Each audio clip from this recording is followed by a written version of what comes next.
हा मुद्दा चालू आहे। या ग्रंथाचा विषय काय आहे? या ग्रंथाचा विषय काय?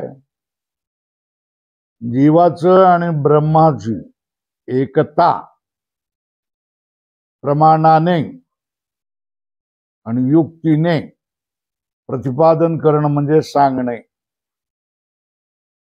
काय काय निर्णय झाला? 8 पान नंबर 8 वर 12वा विषय वर्णन म्हणून आहे।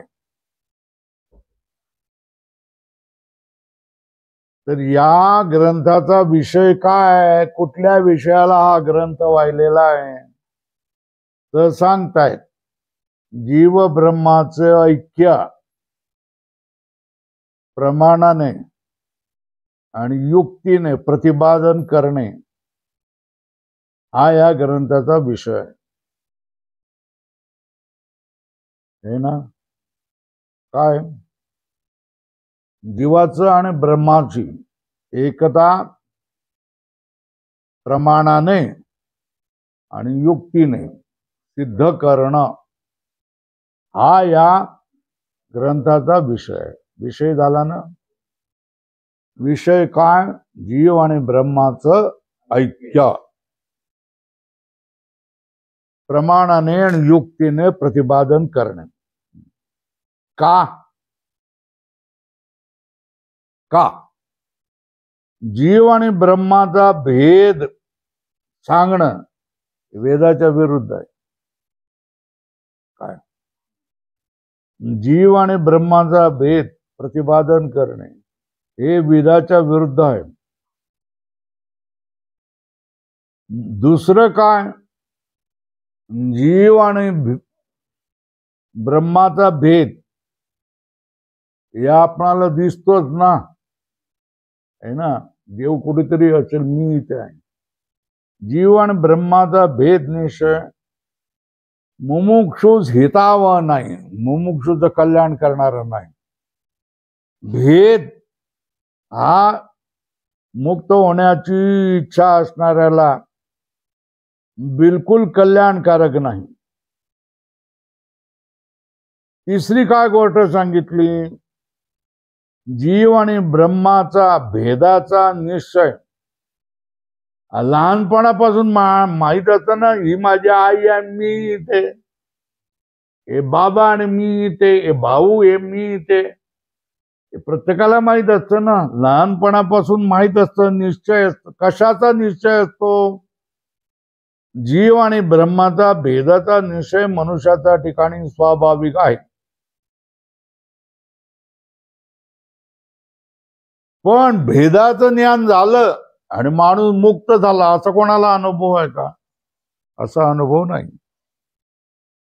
परंतु भेद निश्चयापासून मोक्षाचा अनुभव कोणाचाही नाही। द्वितीयात वय भयम भवती अशी श्रुती सांगते। दुसरा तुम्ही मानला की तुम्हाला भय होणारच। काय होणार? दुसरा तुम्ही मानलात की तुम्हाला भय होणारच। भेद मानला, आपल्यापेक्षा भिन्न मानला की तुम्हाला भय होणार, चिंता होणार, काळजी होणार। हा काय करतोय? बसलोय, माझ्या बरोबर बसलाय, पण काय करतोय? मोबाईल घेईल की नाही घेईल? पिशवी घेईल की नाही घेईल? पिशवीत नोटा आहेत, घेईल की नाही घेईल? ही काय असते? भीती असते ना प्रत्येकाला, काळजी असते, चिंता असते। गाडीत किती आपण जागे झोपतच नाही। झोपलो तरी परत आपण बघतो की आपली अटॅची आहे की नाही, अटॅची आहे की नाही। बरं, मेल्यानंतर मोक्ष मिळाला तर चालेल का? मुमुक्षुला मेल्यानंतर मोक्ष मिळाला तर चालेल का? नाही, मेल्यानंतरची तुम्ही गॅरंटी मला देऊ नका। ह्या जन्मामध्ये मला मोक्ष पाहिजे, है ना। यालाच काय म्हणतात? रोख मोक्ष। कशा? नगद मोक्ष, नगद मुक्ती। मला मुक्ती दुसऱ्या जन्मामध्ये नाही पाहिजे। दुसरा जन्म कोणी बघितलाय? मला या जन्मामध्ये तुम्ही मुक्तीचा अनुभव दिलात तर बरं होईल. संत सांगतात का? संत सांगतात का या जन्मामध्ये मोक्ष मिळेल म्हणून? सांगतात. कुठे सांगितलं आहे?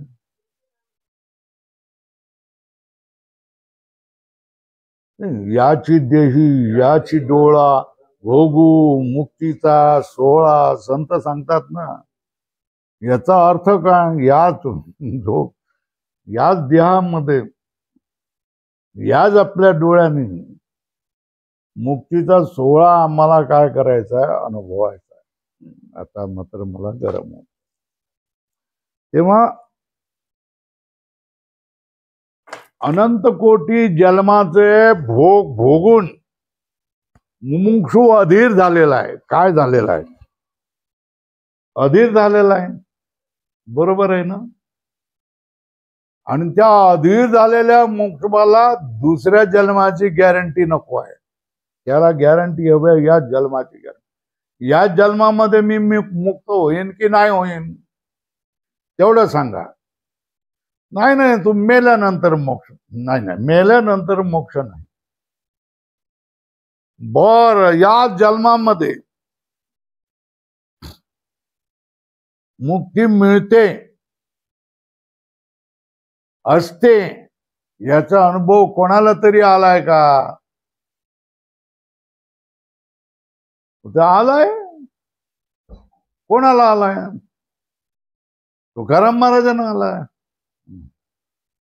कुठे बोलले ते तुकाराम महाराज?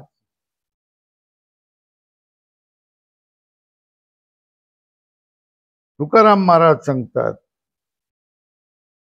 पण काय केल्यानंतर? बळीवंताचे अंकित आम्ही झालो बळीवंत, लाथाळीला संसार केला षडूर्मीचा मार, जनधन तन केले तृणाहुनी समान, तो काय म्हणे आम्ही मुक्तीची या माथा. काय म्हटलेलं आहे? मुक्तीच्या डोंगरावर माथ्यावर आम्ही आलेलो आहे. ते तुकारामाचा अभंग आहे ना. आणखी कितीतरी सांगतायत. मरण माझे मरून गेले मी झालो अमर. अमर आपण झालेलो आहे. अमरत्व, मरणाचं बळी म्हणजेच काय? मोक्ष मिळणं. तेव्हा आणखी सांगतात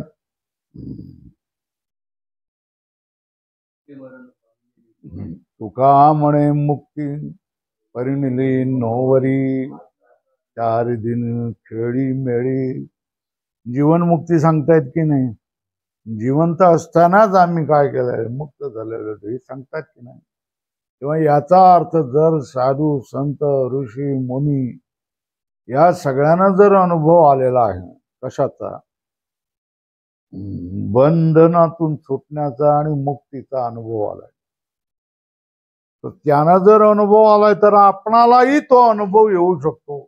संभावना कुठे निर्माण झाली ना, तर मग माणूस त्याच्या प्राप्तीसाठी काय करतो? प्रयत्न करतो. संभावना जर नसेल तर प्राप्ती करणं शक्य नाही. चंद्रावर माणूस जाऊ शकतो का?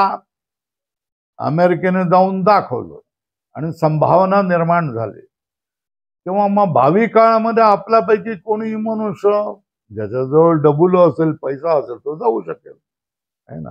पर्यटन, चंद्रावर जाऊया म्हणून, होय ना? कारण संभावना निर्माण झाली. तर संभावना या जन्मामध्ये याची देही याची डोळा मुक्ती भोगणं शक्य आहे की नाही शक्य आहे? आहे शक्य. कोणाचा अनुभव आहे? साधू संत ऋषी मुनी या सगळ्यांचा अभिमान आहे, अनुभव आहे. आणि तो आपणही भोगू शकतो. भोगू शकतो म्हणजे काय? अरे बंधन बंधन न वाटणं ही तर मुक्ती आहे ना. काय दुसरं काय? काय बंधन बंधन न वाटणं हीच तर मुक्ती आहे. दुसरं काय? संसार खरा वाटतो तो खोटा ठरणं हीच तर मुक्ती आहे. आनंद दुसरीकडे कुठे असेल तो आपल्या जवळ आलाय असं वाटणं हेच आहे ना. आता कोठे धावे मन तुझे चरण देखलिया, भाग गेला क्षीण गेला अवघा अवघा झाला आनंदू. अवघा शब्द म्हणजे सगळं आनंदमय झालं. आता काय शिल्लक राहिलेलं नाही. अवघा झाला आनंद. तुकाराम महाराजांचे हे उद्गार आहे ना, याच्यावरून आपल्याला काय दिसतं की या जन्मामध्ये आपण मुक्त होऊ शकतो, मुक्तीचा अनुभव घेऊ शकतो. दुसऱ्या जन्मामध्ये जर कोणी मुक्तीचं आश्वासन देत ते आपणाला मान्य नाही. काय मरणोत्तर मोक्षाची कल्पना मुमुक्षूस अपेक्षित नाही. म्हणून तत्प्रतिपादक ग्रंथ निष्फळ होत, मरणानंतर मोक्ष देणारे ग्रंथ निष्फळ ठरतात. या ग्रंथात मुमुक्षूला या जन्मात मोक्षाची प्राप्ती करून देणाऱ्या जीव ब्रह्म ऐक्य ज्ञानाची सिद्धी केली आहे ना. कुठून आपण आलेलो आहे, हा मुद्दा कुठला आहे? विषयाचं वर्णन. मुद्दा काय? विषय काय? जीव आणि ब्रह्माचं ऐक्य युक्तीने आणि प्रमाणाने सिद्ध करणं, प्रतिपादन करणं, सांगणं हा या ग्रंथाचा विषय. हा या ग्रंथाचा विषय का होतो तर जीव आणि ब्रह्माचा भेद, एक जीव आणि ब्रह्माचा भेद करणे वेदाच्या विरुद्ध आहे. दोन, जीव ब्रह्माचा भेद निश्चय मुमुक्षू घेतावा नाही. तीन, जीव ब्रह्माचा भेद निश्चय मनुष्याच्या ठिकाणी स्वाभाविकच असतो. त्याला सांगण्याचं काय जरूर आहे? सगळ्यांना माहिती आहे जन्मापासून भेद आहे म्हणून, स्वाभाविक आहे. हा जो भेद निश्चय आहे, भेद निश्चयापासून कुणाला तरी एखाद्याला तरी मोक्षाचा अनुभव आलाय का? नाही आलाय. भेद आला की बंधन झालं, बंधनाचा अनुभव होतो. मोक्षाचा अनुभव भेदाने, मोक्षाचा अनुभव कुणालाही आलेला नाही. बरं, मरणानंतर मोक्ष मिळेल. मरणानंतर मोक्ष आम्हाला नाही पाहिजे. असला मोक्ष आम्हाला नाही पाहिजे. उदार मोक्ष आम्हाला नाही पाहिजे. मरणोत्तर मोक्षाची कल्पना मुमुक्षूस अपेक्षित नाही. म्हणून तत्प्रतिपादक ग्रंथ निष्फळ होत आहे. बरोबर आहे ना? काय काय सांगितलं? मरणोत्तर जो मोक्ष बोलतील ना, असले ग्रंथ आम्हाला गरज नाही.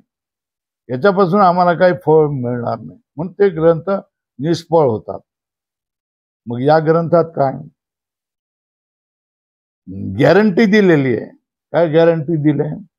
या ग्रंथात मुमुक्षुला या जन्मात मोक्षाची प्राप्ती करून देणारा, कोण प्राप्त करून देईल? जीव आणि ब्रह्म ऐक्य ज्ञानाची सिद्धी केली आहे. कशाची सिद्धी केली? सिद्धी कशाची केली आहे? जीव आणि ब्रह्म ऐक्य ज्ञानाची सिद्धी या केलेली या ग्रंथात केली. जीव ब्रह्म ऐक्य ज्ञान करून देईल, मोक्षाची प्राप्ती करून देईल. कधी? पुढल्या जन्मात नाही, या जन्मामध्ये. या जन्मात मोक्षाची प्राप्ती करून देणारा जीव ब्रह्म ऐक्य ज्ञानाची सिद्धी केली आहे. म्हणून म्हणून म्हणून काय या ग्रंथाचा विषय कोण आहे? जीव ब्रह्म ऐक्य. बरोबर आहे ना? याच्यासाठी 5 कारण सांगितलेले.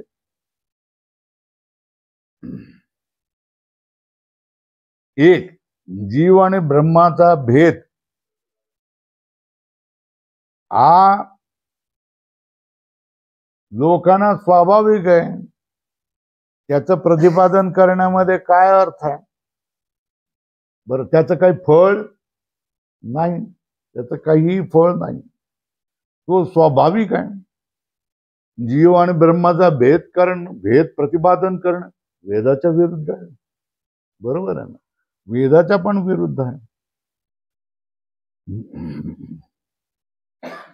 भेद निश्चयापासून कोणाला तरी मोक्ष मिळालाय का? नाही. बरोबर ना. म्हणून या ग्रंथात मुमुक्षुला याच जन्मात मोक्षाची प्राप्ती करून देण्याचं वचन दिलेलं आहे. म्हणून जीव ब्रह्म हा या ग्रंथाचा विषय आहे. नीट एक एक गोष्ट नीट समजली पाहिजे. पहिली गोष्ट काय? जीव ब्रह्माचा भेद प्रतिपादन करणे वेदाच्या विरुद्ध आहे. दुसरं काय? जीव ब्रह्माचा भेद निश्चय मनुष्याच्या ठिकाणी असतोच, पहिल्यापासून जन्मापासूनच असतो. त्याला प्रतिपादन करण्यामध्ये काय अर्थ आहे? जे माहित आहे तेच तुम्ही सांगण्यामध्ये काय अर्थ आहे? बरं, तो माहित असलेल्या भेद निश्चयापासून मोक्ष मिळेल का? नाही मिळू शकत. दोन झाले. तीन, जीव आणि ब्रह्माचा भेदाचा जो निश्चय झालाय तो मुमुक्षूला कल्याणकारक नाही आहे. भेदाने भयच होणार, चिंता काळजा होणारच आहे, दुःख क्लेश होणारच आहे. तो काही कल्याणकारक नाही. बरोबर आहे. मग आणखी काय? मेल्यानंतर मोक्ष ही अपेक्षित नाही. आम्हाला नाही पाहिजे तो तसला, नाही पाहिजे, अपेक्षित नाही. म्हणून तत्प्रतिपादक ग्रंथ निष्फल होतात. म्हणून या ग्रंथात मोक्षला या जन्मात मोक्षाची प्राप्ती करून देणाऱ्या जीव ब्रह्म ऐक्य ज्ञानाची सिद्धी केली आहे. म्हणून या ग्रंथाचा विषय कोण आहे? ऐक्य. बरोबर आहे. आता ह्याचं प्रयोजन काय आहे? काय सांगतात? प्रयोजन काय?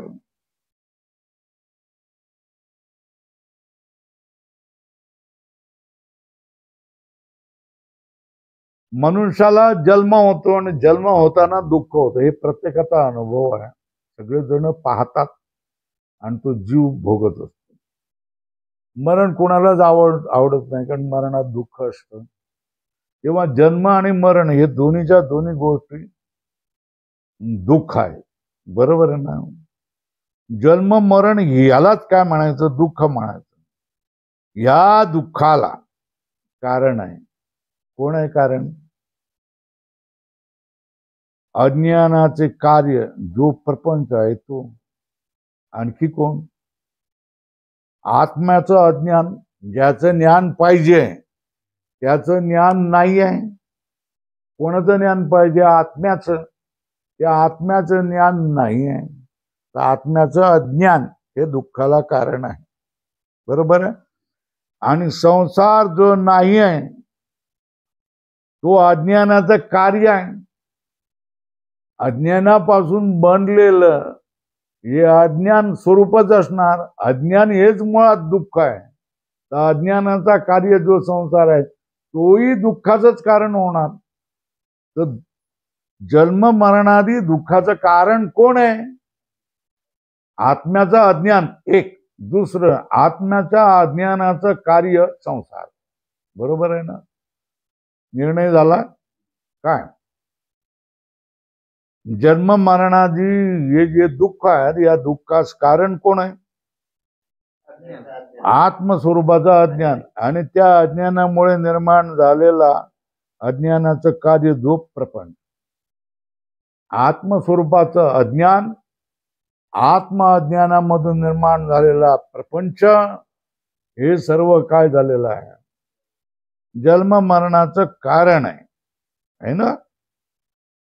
हे जे जन्म मरणाचं दुःख आहे हे सार्थक आहे की अनर्थक आहे? अनर्थक आहे ना. दुःख कोणाला आवडत नाही. दुःख सगळ्यांना आवडतं ना. तर मग दुःख हे अनर्थक आहे ना, अनर्थच आहे ना. दुःख स्वतःच काय? अनर्थ म्हणतात. निर्णय काय झाला? आत्मस्वरूपाचं अज्ञान, त्या अज्ञानाचं कार्य प्रपंच हे दोन्हीच्या दोन्ही जन्म आणि मरणादी दुःखाचं कोण आहे? कारण आहे. बरोबर आहे. या दुःखाला काय म्हणायचं? अनर्थ म्हणायचं. काय म्हणायचं? या दुःखाचंच काय म्हणायचं? अनर्थ म्हणतात.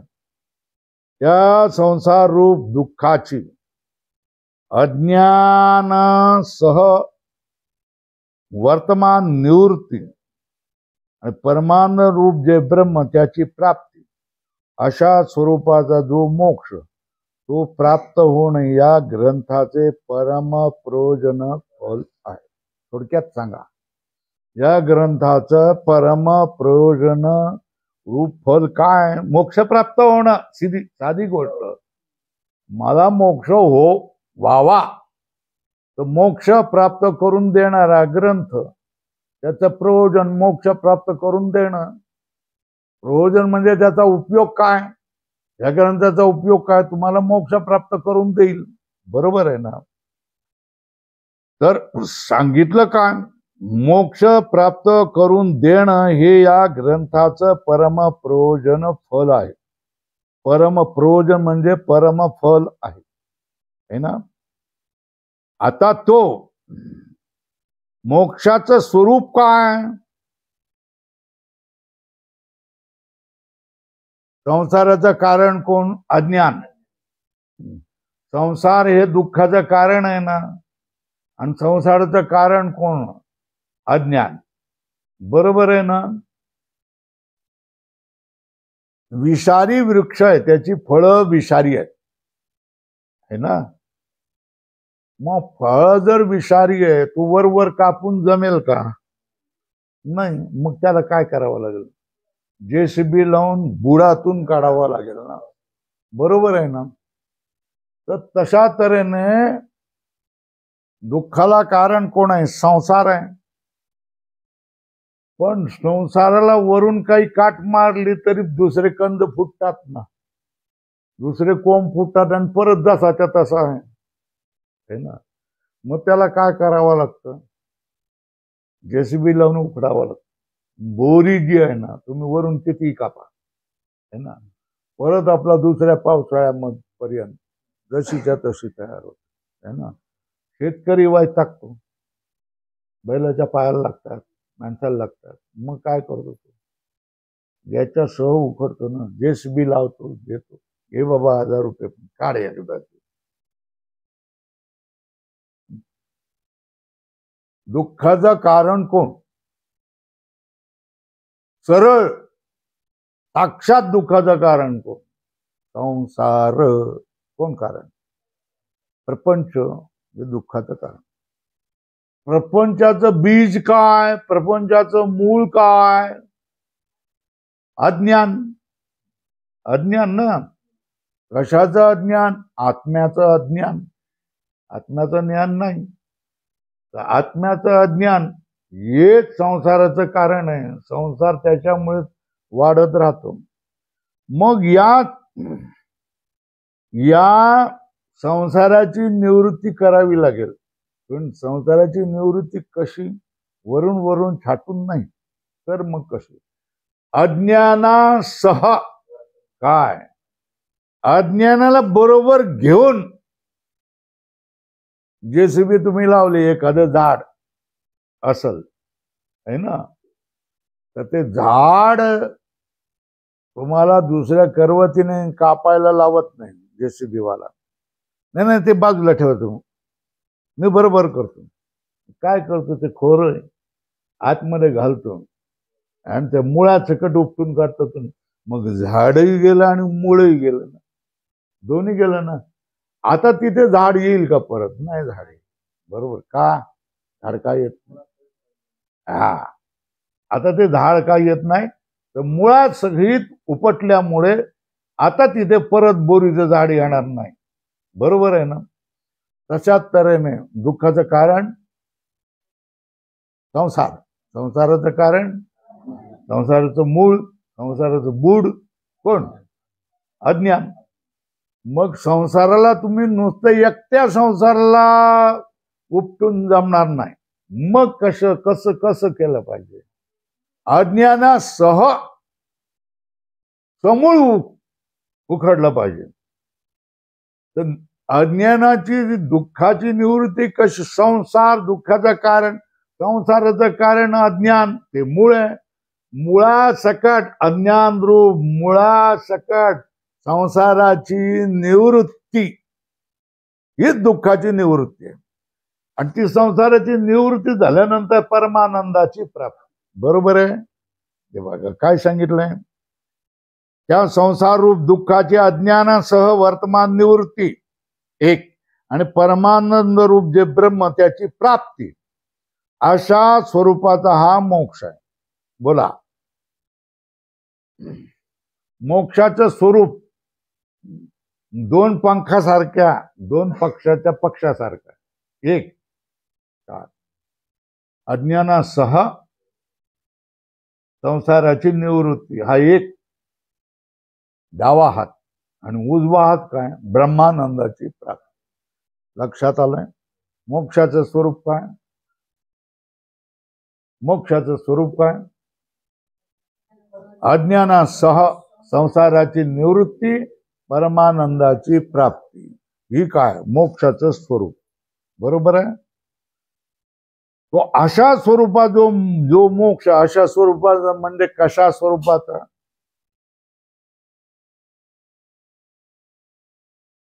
अज्ञानासह संसाराची निवृत्ती एक, परमानंदाची प्राप्ती रूप जो मोक्ष आहे तो प्राप्त होणे, हे या ग्रंथाचे परम प्रयोजन फल आहे ना? ग्रंथाचं फळ काय आहे? ग्रंथ वाचन केलं तर तुम्हाला काय फळ मिळणार आहे? सरळ सांगितलं म्हणजे परम प्रयोजन काय आहे? अज्ञानासह संसाराची निवृत्ती आणि परमानंदाची प्राप्ती, ही या ग्रंथाचं काय प्रयोजन, परम प्रयोजन फळ आहे। बरोबर आहे ना? समजलं? आता या फळाचं साधन काय? या फळाचं, हे फळ मिळवण्यासाठी काय लागेल? त्याचे साधन आहे जीव आणि ब्रह्म ऐक्य ज्ञान, ते प्राप्त होणे, हे या ग्रंथाचे अवांतर प्रयोजन। आता प्रयोजनामध्ये या ग्रंथाचं प्रयोजन काय? तर बोला, प्रयोजन दोन प्रकारचं आहे, एक मुख्य प्रयोजन आणि एक गौण प्रयोजन, किंवा परम प्रयोजन आणि अवांतर प्रयोजन है ना? तर परम प्रयोजन काय सांगितलं लक्षात राहील का? लाल करा। या ग्रंथाचं परम प्रयोजन काय? निवृत्ती एक, दोन, हे दोन पंखाचं काय फळ आहे ना? अज्ञानासह संसाराची निवृत्ती आणि परमानंदाची प्राप्ती, ही या परम प्रयोजन आहे। परम प्रयोजन आहे ना, ज्याला आपण बाय प्रॉडक्ट म्हणतो ना, हे करता करता हे पण निघणं। तेल पाहिजे असं ना, खोबरेलाचं तेल किंवा शेंगदाण्याचं तेल, पण शेंगदाण्याचं तेल मिळतं, पण जाता जाता पेंट पण मिळते की नाही, ती पण विकली जाते की नाही, जाते ना, त्याला बाय प्रॉडक्ट म्हणतात। इंग्रजी बोललं की समजतं आहे ना? तर परम प्रयोजन मिळवता मिळवता अवांतर प्रयोजन काय होईल? जीव ब्रह्माचं ऐक्याचं ज्ञानही होत आहे। कशात? हे जीव ब्रह्म ऐक्य ज्ञान हे काय साधन आहे? कोणाचं साधन आहे? मोक्षाचं साधन आहे। परम प्रयोजनाचं जे साधन आहे त्याला अवांतर प्रयोजन म्हणतात। काय म्हणतात? परम प्रयोजन फल आहे, आणि त्याचे साधन जे जीव ब्रह्म ऐक्य ज्ञान ते प्राप्त होणे, हे या ग्रंथांचे अवांतर प्रयोजन। अवांतर म्हणजे दुसरं, या मुख्य प्रयोजनाशिवाय आणखी एक प्रयोजन आहे, ते काय? जीव ब्रह्म ऐक्य ज्ञान प्राप्त होणे। बरोबर आहे? जीव ब्रह्म ऐक्य ज्ञान प्राप्त होणे, हे या ग्रंथाचे परम प्रयोजन आहे। ते प्राप्त होणे हे या ग्रंथाचे अवांतर प्रयोजन आहे। झालं ना? लागलं का? काय लागलं? मुद्दा कुठला आहे? या ग्रंथाचं प्रयोजन काय है ना? प्रयोजन काय? तर प्रयोजन सांगितलं, अज्ञानासह संसाराची निवृत्ती प्राप्ती, हे या ग्रंथाचं परम प्रयोजन आहे। बरोबर आहे ना? पण जाता जाता याचं साधन पण मिळून जातं. जीव ब्रह्म ऐक्य ज्ञान, की यालाही काय म्हटलेलं अवांतर प्रयोजन, मुख्य प्रयोजन आणि अवांतर प्रयोजन. बरोबर आहे, अवांतर प्रयोजन आहे. आता अनर्थ शब्दाचा अर्थ काय बघितलंय आपण. जन्म मरणाचं दुःख हाच अनर्थ. काय संसाराचं दुःख, जन्म मरणाचं दुःख, यालाच काय म्हटलेलं अनर्थ आहे ना. आपण सार्थक होऊन जन्माला येतो आशेने आणि होतं सगळं अनर्थ, सगळ्या दुःखालाच आपण प्राप्त होतो. झालं. सर्व दुःखाची निवृत्ती, माझ्या वाट्याला एकही दुःख येता कामा नये. आणि जितका म्हणून आनंद आहे, जेवढा म्हणून आनंद आहे, तेवढा सगळा मलाच प्राप्त झाला पाहिजे. प्रत्येकाला वाटतं की नाही सांगा बरं? कुणाला वाटतं की मला थोडकं मिळावं म्हणून? नाही वाटत. जितका जास्तीत जास्त जगामध्ये आनंद आहे तो सगळा मला मिळावा आणि मला कमीत कमी नाही एकही दुःख मला असू नये, हे वाटतं ना. सर्व दुःखाची निवृत्ती आणि परमानंद प्राप्ती अधोरेखा करा, ही जीव मात्राला अपेक्षित आहे. प्रत्येक जीवाला असं वाटत की माझ्या वाट्याला एक देखील दुःख येऊ नये आणि माझ्या वाट्याला जगातली सगळी सुख मिळावी, यावी, सगळा आनंद मला मिळावा, असं वाटतं की नाही? है ना. सर्व दुःखाची निवृत्ती आणि परमानंद प्राप्ती ही जीव मात्राला अपेक्षित आहे. म्हणून मोक्षात प्रयोजन, परम प्रयोजन म्हटलंय. मोक्षाला परम प्रयोजन म्हटलेलं आहे. कशाला परम प्रयोजन म्हटलेलं आहे? मोक्षाला परम प्रयोजनचं परम हे विशेषण का लावलेलं आहे? मोक्षाला परम प्रयोजन हे विशेषण का लावलेलं आहे? जीव मात्राला, प्रत्येक जीवाला काय अपेक्षा आहेत?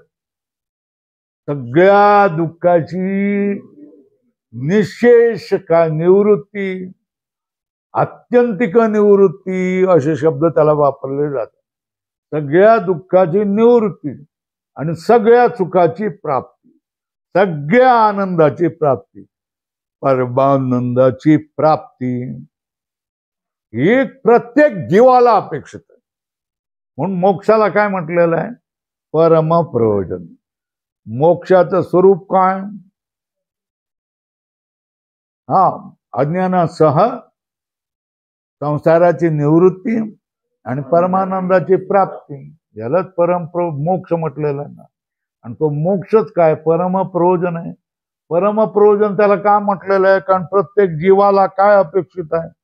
सर्व दुःखाची निवृत्ती आणि परमानंदाची प्राप्ती. प्रत्येक जीवाला सगळं एक एक दुःख माझं संपलं पाहिजे आणि सगळेच्या सगळे आनंद मला मिळाला पाहिजे, प्रत्येक जीवाची अपेक्षा आहे.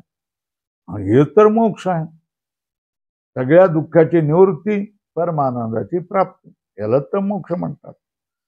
परम प्रयोजन म्हटलंय कारण जीव ब्रह्म ऐक्य ज्ञान सर्व दुःख निवृत्तीचे आणि परमानंदीचे साधन आहे ना. बोला. जीव ब्रह्म ऐक्य ज्ञान, जीवाचं आणि ब्रह्माचं ऐक्याचं ज्ञान हे काय साधन आहे? कोणाचं साधन आहे?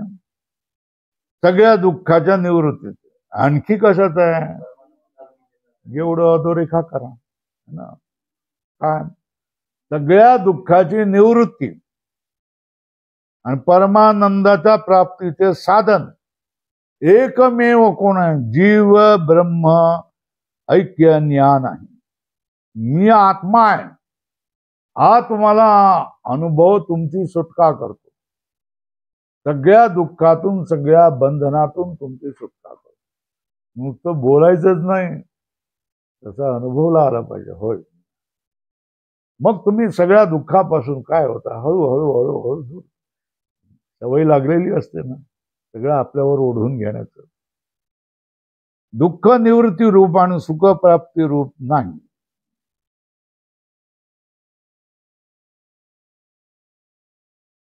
जीव ब्रह्म ऐक्य ज्ञान सर्व दुःख निवृत्तीचे आणि परमानंदीचे साधन आहे. साधन आहे, साधन.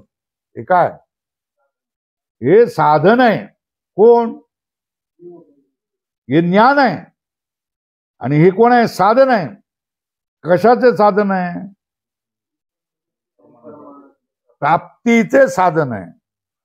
वर लिहा मोक्ष. काय लिहा? दुःख निवृत्ती आणि परमानंद प्राप्ती, हेच काय? मोक्ष. मोक्षाचं साधन कोण आहे? पण जीव ब्रह्म ऐक्य ज्ञान हे स्वतः मोक्ष आहे की नाही?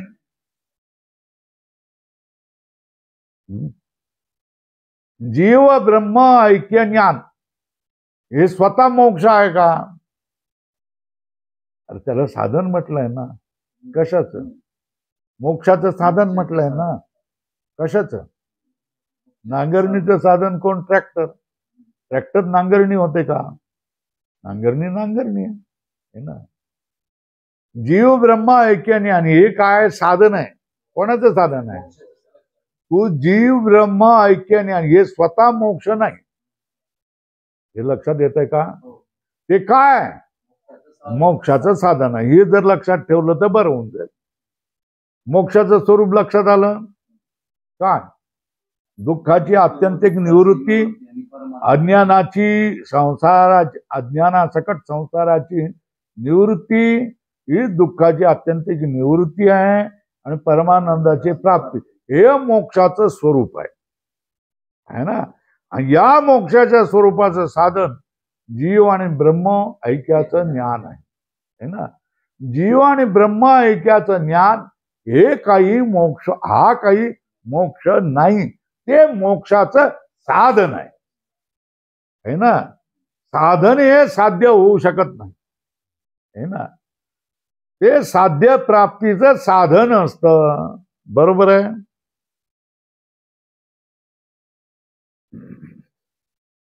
जीव ब्रह्म ऐक्य ज्ञान सर्व दुःख निवृत्तीचे आणि परमानंद प्राप्तीचे साधन आहे. म्हणून पुढे लिहा. म्हणून लिहा. म्हणून दुःख निवृत्ती रूप आणि सुख प्राप्ती रूप नाही. ते साधन आहे ना. ते स्वतः मोक्ष कसं असेल? दुःख निवृत्ती रूप आणि सुख प्राप्ती रूप नाही.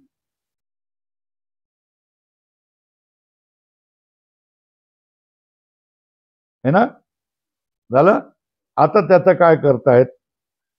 उपसंहार करतायत, शेवट करतायत. काय? ज्ञानाच्या साधनाने मोक्षरूप परम प्रयोजनाची प्राप्ती होते. पण कशाने? जीव ब्रह्म ऐक्य ज्ञानाच्या साधनाने मोक्षरूप परम प्रयोजनाची प्राप्ती होते. म्हणून मोक्ष हे काय? परम प्रयोजन, परम फल. आणि ज्ञान हे साधन. म्हणून त्याला काय म्हटलंय? अवांतर प्रयोजन. बरोबर आहे ना. मोक्षाला काय म्हटलेलं आहे? परम प्रयोजन. आणि त्याचं साधन असणाऱ्या ज्ञानाला काय म्हटलेलं आहे? अवांतर प्रयोजन है ना.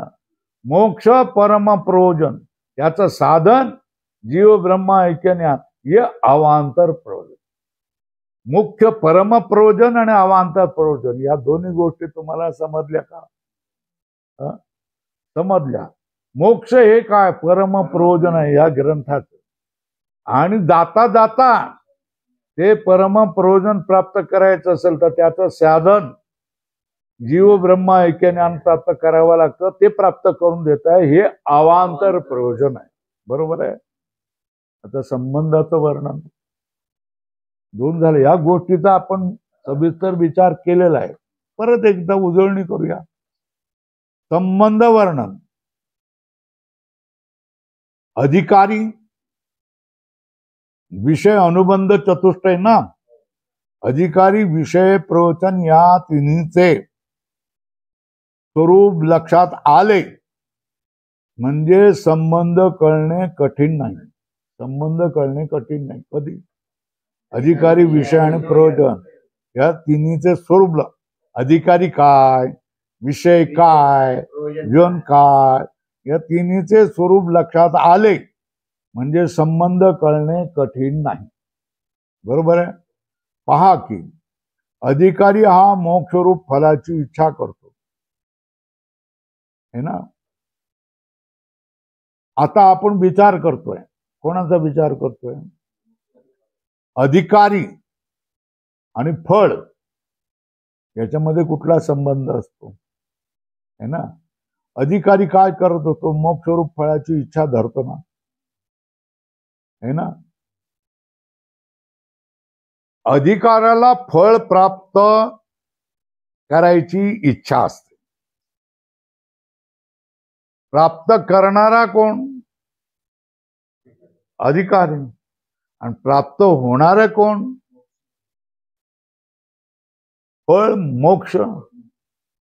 तर त्याला म्हणतात प्राप्त करणारा, प्रापक, आणि प्राप्त होणारा प्राप्य. तर या दोघांमध्ये संबंध काय? हे कोण आहे? मोक्षाचा अधिकारी कोण? प्रापक, है ना. आणि मोक्ष रूप फळ काय होतंय? प्राप्त होत आहे. त्याचं नाव काय ठेवलं? प्राप्य. या दोनामध्ये काय आपण म्हणतो ना, मामा भाचा, काका पुतण्या म्हणतो की नाही? आई वडील, आई मुलगा, बाप बेटा, असा आपण शब्दाचा प्रयोग करतो ना. हे संबंधाचं वर्णन आपण प्रयोग करतो, है ना. आता प्रश्न आहे, कुठल्या संबंधाचा आपण विचार करतोय? अधिकारी आणि फळ. कशाचा विचार करतोय? अधिकारी आणि फळ. फळ काय? मोक्ष. फळ हेच प्रयोजन आहे. तर प्रयोजन काय? मोक्ष. आणि त्याचा फळ प्राप्त करण्याची इच्छावाला कोण? अधिकारी, है ना. मला मोक्ष हवाय, दुसरं काही नको, है ना. असा म्हणणारा तो कोण आहे? तो मोक्षाचं फळ प्राप्त करेल ना. जो ज्याची इच्छा धरेल त्याला ते प्राप्त होईल ना, है ना. मोक्ष जर तुम्हाला पाहिजे असं तुम्ही म्हणालात तर तुम्ही मोक्षासाठी प्रयत्न करणार आणि तुम्हाला मोक्षरूप फळ मिळणार. तर मोक्षरूप फळ तुम्हाला मिळालेलं आहे, त्याला काय म्हणाल? प्रापक. काय म्हणाल? आणि मोक्षरूप फळ प्राप्त झालंय, त्या फळाचं नाव प्राप्य. काय? या दोघांमध्ये जसं बाप बेटा, काका पुतण्या, तसं या दोघांमधला संबंध काय? हा, प्राप्य प्रापक भाव. काय म्हटलं? हे संबंध आहे ना. कोणामध्ये? प्राप्य प्रापक भाव संबंध कोणामध्ये असतो? प्रयोजन. अधिकारी आणि प्रयोजन, अधिकारी आणि फळ, अधिकारी आणि मोक्ष, काही म्हणजे म्हणायचं ते. पण अनुबंध चतुष्टय 4 आहेत, त्याच्यामुळे या ठिकाणी आपण प्रयोजन म्हटलंय. अधिकारी आणि प्रयोजन याच्यामध्ये संबंध कुठला आहे? प्राप्य प्रापक भाव रूप संबंध आहे. कोणामध्ये? फळामध्ये, प्रयोजनामध्ये हा संबंध आहे. कुठला संबंध आहे? प्राप्य प्रापक भाव संबंध आहे. बरोबर आहे. एक संबंध लक्षात आला बघा. हा इथे पुरुष उभा आहे, कोणी आहे? बाळाजी म्हणा, सुधाकर म्हणा, धनंजय म्हणा. हा कोणाचा तरी कोण असतो? नवरा असतो. इथे बाई असेल तर हा याचा कोण असतो? नवरा. इथे मुलगा असेल तर हा कोण असतो? बाप आणि बेटा आहे. इथे भाऊ असेल तर काय असेल? भाऊ, दोघे भाऊ, है ना. इथे बहीण असेल तर हा भाऊ, बहीण भाऊ संबंध, है ना. इथे आजोबा असेल तर हा नातू, आणि इथे काय असेल? नातू असेल तर हा आजोबा, है ना. एकामध्येच काय होतात? भिन्न भिन्न संबंध निर्माण होऊ शकतात की नाही? तर संबंध भिन्न भिन्न होऊ शकतात. भिन्न भिन्नाला तुम्ही धरलं का भिन्न भिन्न संबंध होतात. मुलाला धरलं तर तिकडे बाप असणार, है ना. जर बहिणीला धरलं तर तिथे भाऊ असणार. पत्नीला धरलं तर तिथे कोण असणार? पती असणार, है ना. आजोबा म्हटलं का तिथे नातू असणार, आणि नातू म्हटलं तर इथे आजोबा असणार. बरोबर आहे. हे संबंध असतात. तर आता दुसरी संबंध आहेत ना. काय एक संबंध झाला ना, पहिला संबंध कुठला बोललो, प्रयोजन. याच्यामधला संबंध कुठला, प्राप्य प्रापक भाव संबंध. प्राप्य प्रापक भाव संबंध कोणामध्ये असतो, प्रयोजन. बरोबर आहे. पुढे जाऊया आता. अधिकारी आणि विचार यांचा कर्तृ कर्तव्य भाव संबंध आहे. म्हणजे अधिकारी हा विचाराचा कर्ता आहे आणि विचार आणि कर्तव्य आहे ना, है ना. तुकाराम महाराज काय म्हणतात, मरणा हाती सुटली काया, विचारे या निश्चये. काय म्हणतात, तर काय केला पाहिजे, विचार करा. विचार काय काय सांगितलं, तर विचार हे कर्तव्य आहे, करण्याची गोष्ट आहे. करण्याची गोष्ट काय, विचार. कर्तव्य काय, विचार. आणि विचार जो करणारा आहे त्याला काय म्हणायचं, कर्ता. बरोबर आहे ना. तर विचार हा काय आहे, आता विचार आणि विचाराचा अधिकारी कर्ता आहे. तर अधिकारी आणि विचार यांचा संबंध कुठला आला, भाव संबंध आहे ना. कुठला, कर्तृ कर्तव्य. कर्तृ म्हणजे कर्ता, कर्तव्य म्हणजे जे करायचं आहे ते, त्याला कर्तृ कर्तव्य भाव संबंध कोणाचा, अधिकारी आणि विचार. पहिला कोण बघितला आपण, पहिला खोटा कोण धरला होता, अधिकारी. आणि कोण, त्याच्यामध्ये काय संबंध, आता अधिकारी आहे आणि इथे विचार आहे, याचा काय संबंध, कर्तृ कर्तव्य भाव संबंध आहे ना. माणूस तोच आहे, पण त्याच्या बाजूला दुसरं कोणी आलं, कर्तव्य आलं, तर याचं नाव काय झालं, कर्ता. आणि हा कर्ता झालं तर त्याचं नाव काय झालं, कर्तव्य. बरोबर. हा दुसरा संबंध. कर्तृ कर्तव्य भाव संबंध कोणामध्ये असणार, विचार. बरोबर आहे ना. अधिकारी आणि विचार याच्यामध्ये कुठला संबंध, कर्तृ कर्तव्य भाव. चला पुढे चला. विचारात अधिकारी हा विचाराचा कर्ता आणि विचार कर्तव्य आहे. झालं ना. हा दुसरा संबंध कुठला, कर्तृ कर्तव्य भाव संबंध है ना. तसेच आता अधिकाऱ्याला सोडलं, आता हा ग्रंथ आणि अनुबंध चतुष्टय आहे ना, त्याच्यामधला एक आहे विषय आहे ना. हा ग्रंथ, आता इथे आपण धरले कोण, ग्रंथ, आणि इथं कोण आहे, विषय आहे. या दोघांमधला संबंध कुठला, बोर्ड तिथे लिहिलाय, प्रतिपाद्य प्रतिपादक भाव संबंध आहे. प्रतिपादन करणं म्हणजे काय, म्हणजे सांगणं. प्रतिपादन करणं म्हणजे काय, सांगणं. ज्याला सांगितलं जातं त्याचं नाव काय, प्रतिपाद्य.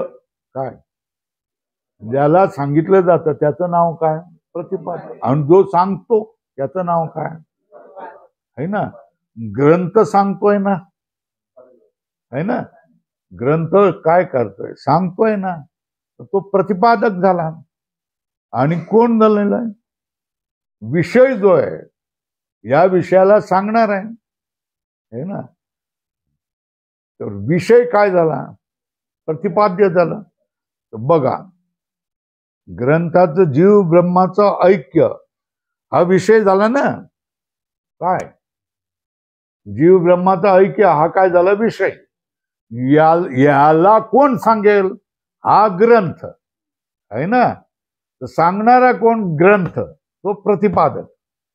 आणि विषय कुठला आहे, जीव ब्रह्माचा ऐक्य, तो प्रतिपाद्य. तो ग्रंथ आणि विषय याच्यामध्ये काय संबंध आला, प्रतिपाद्य प्रतिपादक भाव संबंध. बरोबर आहे ना. आता बघा, झाला, त्यात ग्रंथ हा प्रतिपादिक असून विषय हा प्रतिपाद्य आहे. आता हा जो ग्रंथ आहे, या ग्रंथाचा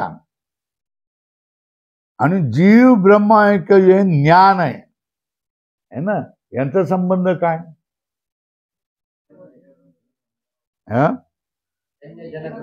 जन्यजनक भाव. जन्यजनक म्हणजे मुलाला जन्म आई देते, वडील देतात, ते जनक असतात. जो जन्माला येतो त्याचं नाव काय? जन्य म्हणायचं. ज्ञान हे जन्माला घालतो कोण? ग्रंथ. ग्रंथ जनक आहे, ज्ञान हे काय? जन्य. बरोबर आहे. आता कोणाचं? ग्रंथाचं सांगितलंय. ग्रंथ हा काय? जनक असतो. आणि जीव ब्रह्म ऐक्य ज्ञान काय? जन्य असतं. आणि या दोघांमध्ये काय संबंध? संबंध. उत्पन्न होणाऱ्या ज्ञानात जन्य म्हणतात, म्हणून जीव ब्रह्म ऐक्य ज्ञान जन्य आहे. असे आणखी संबंध सांगता येतील. आता बघा, जसं ते आपण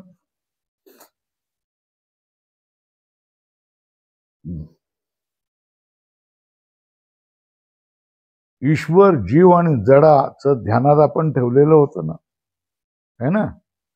ईश्वर आणि जड, जीव याच्यामधला भेद, फिर ईश्वर आणि जड ह्याच्यामधला भेद, फिर जीव आणि जड ह्याच्यामधला भेद, फिर सगळ्या जडामधला भेद, सगळ्या जीवामधला भेद, असं आपण लक्षात ठेवलं ना. आता आपण हे संबंध पण लक्षात ठेवूया. पहिल्यांदा खुटा करूया अधिकारी. कोणाला? खुंट करूया कोणाला? अधिकारी. दुसऱ्या वेळेला खुंट कोणाला करायचं? ग्रंथ. कोणाला? पहिल्यांदा खुटाला कोणा करायचा? आणि पहिला कुठलं सांगितलेलं आहे? अधिकारी, प्रयोजन, है ना? दुसरा संबंध काय? अधिकारी आणि विषय ना, विचार. अधिकारी आणि विचार, अधिकारी आणि विषय. अधिकारी आणि विषय याच्यामध्ये संबंध कुठला? प्राप्य प्राप्य. अधिकारी आणि विचार याच्यामधला संबंध कुठला? कर्तृ कर्तव्य भाव. झाला एक. झालं कोणाविषयी? अधिकाऱ्याच्या विषयी. अधिकाऱ्याशी असणारे संबंध कोणाचा? प्रयोजन. आणि कशाचा आला? विचार. याचे संबंध आले.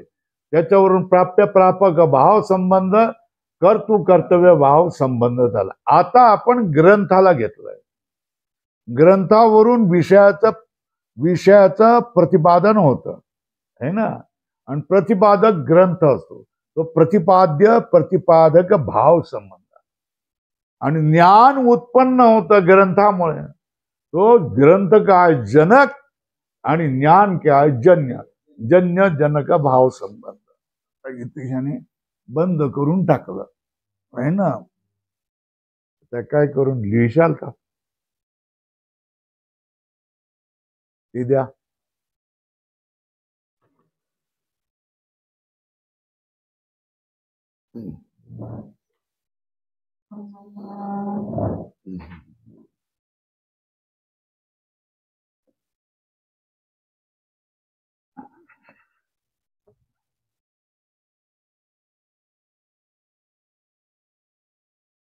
मगाशी मला थंडी वाटत होती.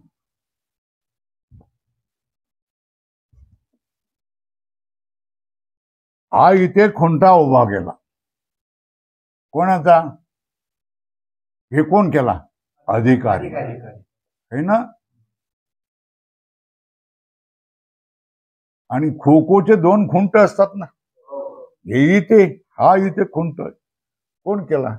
ग्रंथ केला, है ना? खो खो खेळ असतात त्याच्यामध्ये 2च खुंट असतात ना.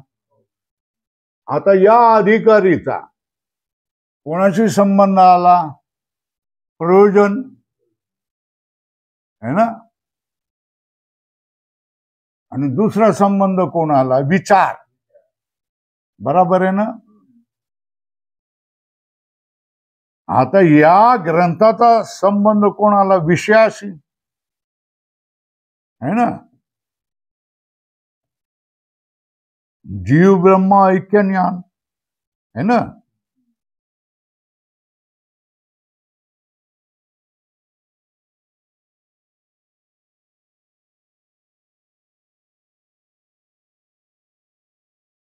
है ना. आता हा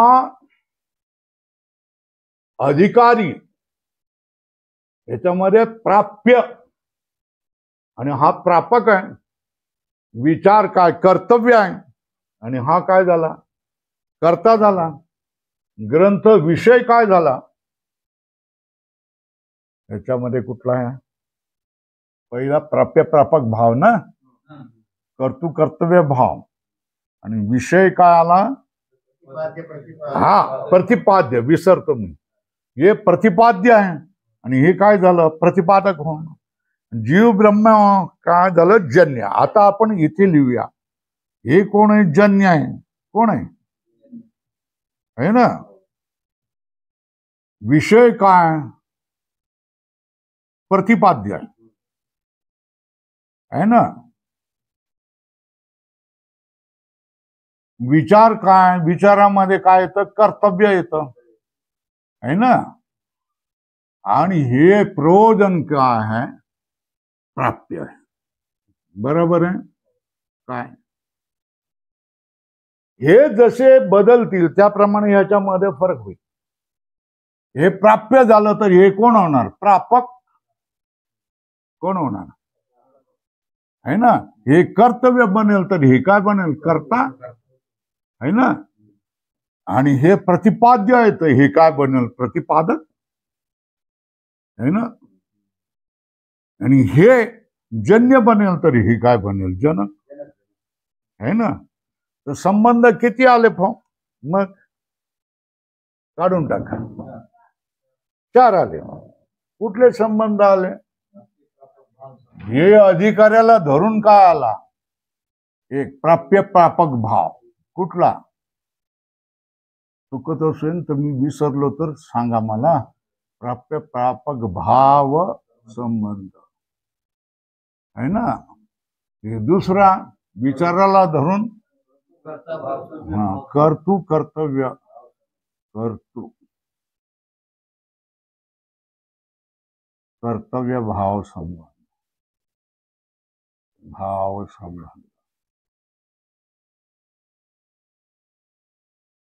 है ना. हे तिसरा संबंध ग्रंथाला धरून प्रतिपाद्य विषय है प्रतिपाद्य प्रतिपादक भाव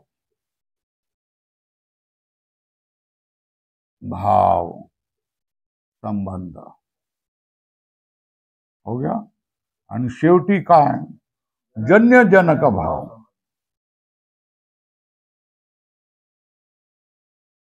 आणखी तुम्ही लांबी जेवढी करू शकाल तेवढी करू शकता ना. आणखी कोणाला लावू जन्य जनक भाव संबंध हे मुख्य संबंध लक्षात ठेवायचे. हो झालं ना. कोणाला धरून चालणार अधिकारी आणि ग्रंथ ह्याला धरून संबंधाचा विचार चाललेला आहे.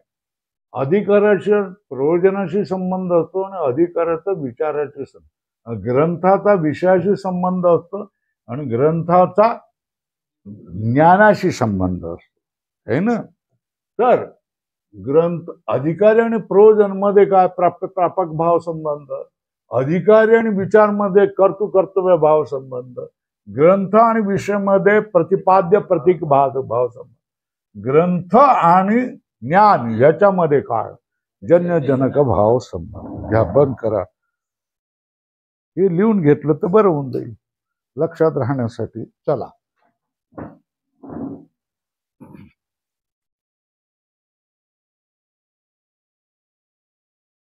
आता सांगतात 15व्या मुद्द्याला आलो आपण. कुठल्या मुद्द्याला आलो अधिकारी पुरुषात ब्रह्मज्ञानाची साधने. अधिकारी पुरुषाला ब्रह्मज्ञान प्राप्त करायचं असतं तर त्याला साधन कुठलं साधन चतुष्टय म्हटलेलं. हे लिहून घेतलं वहीमध्ये किंवा इथे ग्रंथात लिहून घेतलं तर ते तुम्हाला लाभाचं होऊन जाईल.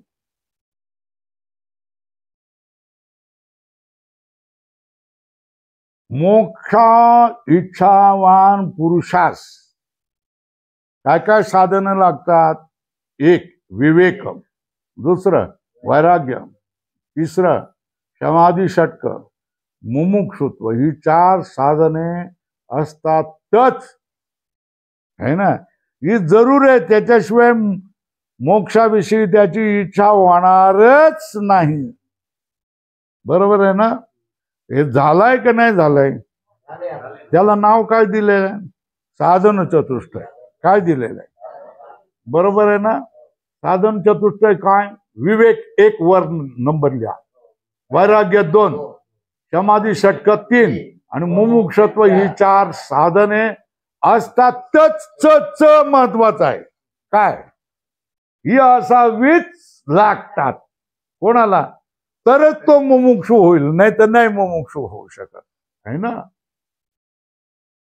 याच्याशिवाय काय, मुमुक्षु आहे, विवेक आहे, वैराग्य आहे, समाधी षटक आहे, मुमुक्षुत्व आहे, सात्विक आहे, पण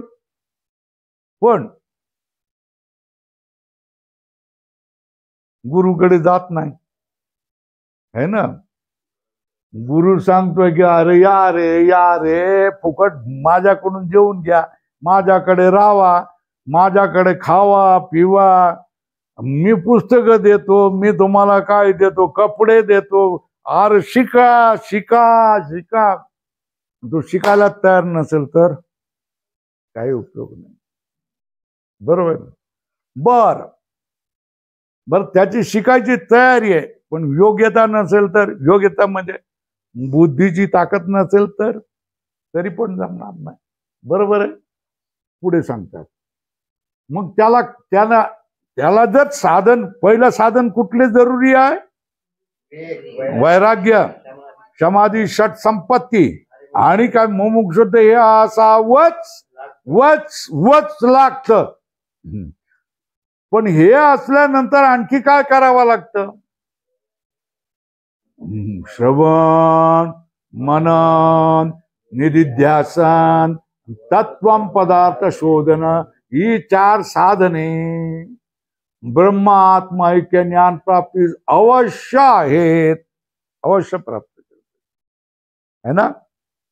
हे लक्षात आलं का. केवळ तुम्ही काय करणार, 400 मीटरची शर्यत आहे, शर्यत कितीची आहे, आणि तुम्ही 200 मीटर पळाला तर तुम्ही जिंकाल का नाही जिंकाल, नाही जिंकणार ना. मग तुम्ही जीव तोडून मरण आलं तरी हरकत नाही, पण 400 मीटरचा तो जो टप्पा आहे तो पार पडेल म्हणून तुम्हाला जावं लागतं की नाही. तुम्हाला विवेक असेल, वैराग्य असेल, समाधी षटक संपत्ती असेल, मुक्त होण्याची इच्छाही असेल, एवढं होऊन चालत नाही. 200 मीटर आहेत, हे किती आहेत, 200 मीटर. तर 400 मीटर साठी काय करावं लागेल, मग अजून 4 करावे लागतील. कुठलं, श्रवण, मनन, निधिध्यासन, तत्वम पदार्थ शोधन, हे सगळे झालेत की नाही, करून घेतलंय की नाही, घेतलंय की नाही, घेतलंय ना. तर मग 400 मीटर कधी होईल, हे केल्यावर. हे म्हणजे काय केल्यावर, श्रवण, मनन, निधिध्यासन, तत्वम पदार्थ शोधन केल्यानंतर तुम्हाला काय होऊ शकते, जे तुकाराम महाराजांना भावना झाली की तुम्हाला पण होऊ शकते. कशी, तुकाराम महाराजांना काय भावना झाली, मरण माझे मरून गेले, मी झाले अमर, है ना. बीज भाजून केली लाही, आम्हा जन्म मरण नाही, है ना. अमर हा खरे की खोटे पहा, आपुले मरण पाहिले म्या डोळा, तो झाला सोहळा अनुपम. हे ढेकर तुम्हाला पण देता येतील की नाही येतील, देता येतील, पण कधी, मस्तपैकी श्रवण, मनन, निधिध्यासन, तत्वम पदार्थ, हे सगळं तुम्हाला कळलं. मग हा प्रकार काय चाललेला आहे, इंग्रजीमध्ये बोललं ना तर ते माणसांना समजतं, पण मराठीत बोललं तर समजत नाही. बुद्धीची लेवल वाढवण्याचा प्रयत्न आहे. काय मराठीत काय बोलायचं, बुद्धीची कक्षा विस्तारण्याचा प्रयत्न आहे, है ना, किंवा बुद्धीची उंची वाढवण्याचा प्रयत्न आहे. म्हणजे वेदांत तुम्हाला काय करतो, समर्थ बनवतो. काय बनवतो? कुठलं ओझ पेलण्याला समर्थ बनतो? मोक्षाचं ओझ पेलण्याला समर्थ, वेदांताचं ओझ पेलण्याचं समर्थ. तुम्ही सहज रीतीने काय करू शकता? वेदांताचं ओझ पेलू शकता, है ना. इथे तुमची उंची वाढवली जाते. तुकाराम हे आपले तुलसीदास महाराज म्हणतात, करत करत अभ्यास जडमती होय सुजान. काय म्हणतात? लिहून घ्या. काय? करत करत अभ्यास जडमती होय सुजान, है ना. अभ्यास करत राहिला ना तर हळूहळू बुद्धी ग्रहण करायला लागते. ते सगळ्याच गोष्टी ग्रहण करायला. करत करत अभ्यास जडमती होय सुजान, सुजाण व्हायला लागते, चांगली जाणीव व्हायला लागते. करता करता अभ्यास जडमती होय सुजान, है ना. बुद्धीची कक्षा वाढते, अनेक गोष्टी समजायला लागतात. इतरांपेक्षा आपल्याला त्या गोष्टी समजायला लागतात. त्या गोष्टीचा आपण व्यवहारात उपयोग करायला लागतो. दुसऱ्याला आपण समजावून सांगायला लागतो. व्यवहारामध्ये, आपल्या व्यवसायामध्ये देखील त्याचा आपण चांगल्या तऱ्हेने उपयोग करू. वेदांत ही शैक्षणिक कसरत नाही आहे. वेदांत ही शैक्षणिक सिद्धांत नाही आहे. तर जीवनामध्ये त्याचा काय व्यावहारिक उपयोग आहे? वेदांताचा काय उपयोग आहे? व्यावहारिक उपयोग आहे. आणि ज्यांनी वेदांत कोळून प्यालेला आहे ना, वेदांत अमृतपान केलेला आहे, त्यांना त्याचा उपयोग व्यवहारामध्ये कसा करायचा असतो आणि आपल्याला दुःखापासून, कष्टापासून दूर कसं राहायचं असतं हे त्यांना कळून येत असतं, है ना. काय करायचं? ज्यांच्यावर आपण उपकार करायला जातो ते आपणावर काय करतात? अपकार करत असतात की नाही. ज्यांना आपण 6-6 महिने, 1-1 वर्ष, 2-2 वर्ष काय करतोय, खाऊ पिऊ घालून शिकवून आपण करत असतो. एक दिवस त्यांचं डोकं बसत बिराड घेऊन सगळं त्याचं आपलं सामान घेऊन न सांगता निघून जातात. आता काय करायचं? काय करायचं सांगा बरं? असलेलं काय करायचं? दुःख वाटतं की नाही? पण काय करायचं? वेदांत काय सांगतो? दुःख कशाला करतोस? येणारच काय? जाणं आणि येणं हे या संसाराचं कामच आहे. जाणार घेणार, चांडी मांडी है ना. हे सांडणं म्हणजे त्याग, मांडणं म्हणजे काय? भोग. त्याग आणि भोग हे दोन्ही गोष्टी काय संसाराचं कामच आहे. त्याच्यामुळे कधी तो मांडणार आणि कधी तो मोडून टाकणार, हे होणारच आहे. मग तू तटस्थ राहणार ना. आपणाला समजावतो. आपणाला समजावणारा कोण असतो? आपला हितैषी कोण असतो? सोडवणारा कोण असतो? तुम्हाला सोडवणारा कोण असतो? वाटतं आपणाला गुरु असेल. आपुली आपण करा सोडवण.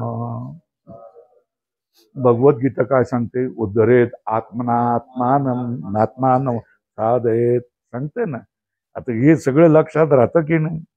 येतं की नाही? आठवतं की नाही? स्मरण होतं की नाही? यालाच म्हणतात करत करत अभ्यास जडमती होय सुजान. हळूहळू या सगळ्या गोष्टी वायफळ कुटाणा करण्यापेक्षा, है ना, पोळ्या लाटता कपडा घेऊन, ओवीचा कपडा घेऊन ती पाठ करणं चांगली आहे की नाही? सांगा सांगा सुनंदाबाई, चांगलं आहे की नाही? पोळी करता करता एखादी ओवी करणं चांगलं आहे. ओवी पाठ करणं चांगलं आहे की नाही? ही ओवी जर लक्षात राहिली तर आपलं जीवन सुधारेल. काय होईल? आपल्या जीवनात ज्या वेळेला अतिशय कठीण प्रसंग येतो त्यावेळेला ती ओवी आपल्याला काय येते? काम येते. समजावून सांगते. कथा सांगू एक छोटी, पण वेळ जाणार.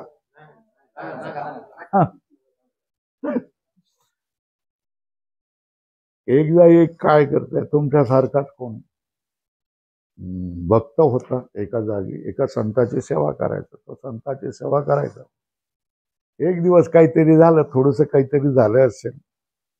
त्या संताने खूप राग केला त्याच्यावर, त्या भक्तावर खूप राग. त्या भक्ताला इतकं वाईट वाटलं, इतकी मी 30 वर्ष सेवा केली आणि मला एवढं बोलले. एवढं त्याला वकील मिळालं, मी त्याच्यावर केस घालतो. वकिलाकडे सगळे कागदपत्र आणून दिले, सगळं केलं, वकिलाकडे केस घातली.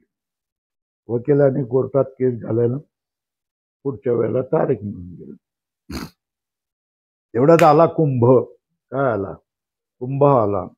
आणि त्या कुंभ आल्यानंतर एका ठिकाणी भगवद्गीतेवर प्रवचनं चालली होती. त्या कुंभामध्ये तो फिरत असताना भगवद्गीतेवर प्रवचनं चालले, म्हटलं तो त्याच्यामध्ये घुसला आणि तिथे बसला.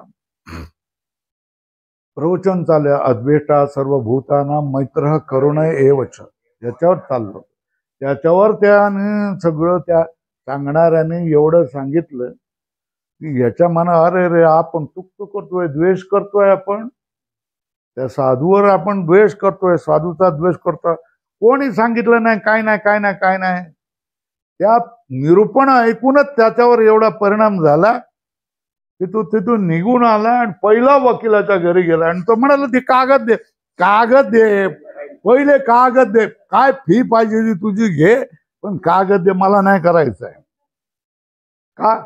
अद्वेष्टा सर्वभूताना मैत्र करुण एवच निर्ममो निरंकारा समदुःख सुखम क्षमी. आहे ना, याचा परिणाम होतो की नाही होतो? होतो ना. त्याच्या अनर्थाला तो किती वेळेला तारखा त्यांनी घातल्या असत्या आणि त्यांनी साधूला शिक्षा केली किंवा काय झालं तर त्याला पाप लागलं असतं की नाही लागलं असतं. सगळ्या अनर्थापासून तो वाचून गेला. एका श्लोकाने त्याला काय केलं? मागे वसरवलं. नाही, चुकीचं करतोय आपण अत्यंत चुकीचं काम करतोय, असं नाही करायचं. संत बोलतील, रागावतात असतात. दुसऱ्या दिवशी गेल्यानंतर काय करणार? त्यात साधू संतांनी त्याला सांगितलं, बाबा तू रागावलास का? काय झालं का? नको बाबा रागू, जाऊ दे. झालं, संपलं तिथे. है ना? लक्षात येतंय का? एक ओवी, एक श्लोक आपल्याला जीवनभर कामाला येतो, अनेक अनर्थापासून बचवणारा असतो. हे प्रसंगाने आलेले गोष्ट. आता चला, याशिवाय श्रवण, मनन, निधिध्यासन व तत्वम पदार्थ शोधन ही 4 साधने ब्रह्म आत्म ऐक्य ज्ञान प्राप्तीस अवश्य आहे. जीव आणि ब्रह्म ऐक्य ज्ञान प्राप्तीसाठी आणखी कुठली साधनं पाहिजेत? श्रवण, मनन, निधिध्यासन, तत्वम पदार्थ शोधन ही पाहिजेत. आता किती झाली? कोणती कोणती? नंतर आणि तत्वम पदार्थ शोधन, या 8 साधनं झाले. या 8 साधनं काय म्हणतात? अंतरंग साधन. मतलब साक्षात लाभ करून देणाऱ्याला अंतरंग म्हटलं जातं. काय? साक्षात लाभ करून देणाऱ्याला काय? अगदी जवळचं साधन. काय? जवळचं साधन. अंतरंग साधन आहेत. आणि यज्ञ, तप, ब्रह्मचर्य, योग ही साधनं बहिरंग आहे. लक्षात येतंय का? दुरून मदत करणार आणि जवळून मदत करणार आहे ना, है ना? दुरून मदत करणार आणि जवळून मदत करणार. हो, त्या ठिकाणी अन्नदान आहे ना, तर त्या ठिकाणी अन्नदानासाठी प्रत्यक्ष पोळ्या लाटायला जी राहील ती जवळची ना, काय आहे ना. आणि ते दुरून मला यायचं होतं पण आज जमत नाही आहे, पण मला यावंसं वाटत होतं, असं म्हणणाऱ्याला काय म्हणायचं? बहिरंग म्हणायचं की नाही म्हणायचं? जी प्रसंगाला आपलं काम बाजूला ठेवून त्या ठिकाणी पोळ्या लाटण्यासाठी आली त्याला जवळचे म्हणायचं. आता तिथं काय काम असेल तर हिला धावत जावंच लागेल ना. अंतरंगाचं समजलं ना? जवळून मदत करणाऱ्याला त्याला अंतरंग साधन म्हणतात. दूर राहून काय करणार? काही लिप्त न होता दूर राहून दे, आपलं बरं होऊन द्या, तुमचं चाल द्या आम्हाला आवडतं, असं म्हणणाऱ्याला काय म्हणतात? बहिरंग साधन, है ना. झालं अंतरंग आणि बहिरंग साधन समजला. अंतरंग साधन किती आहेत? 8. कुठली कुठली?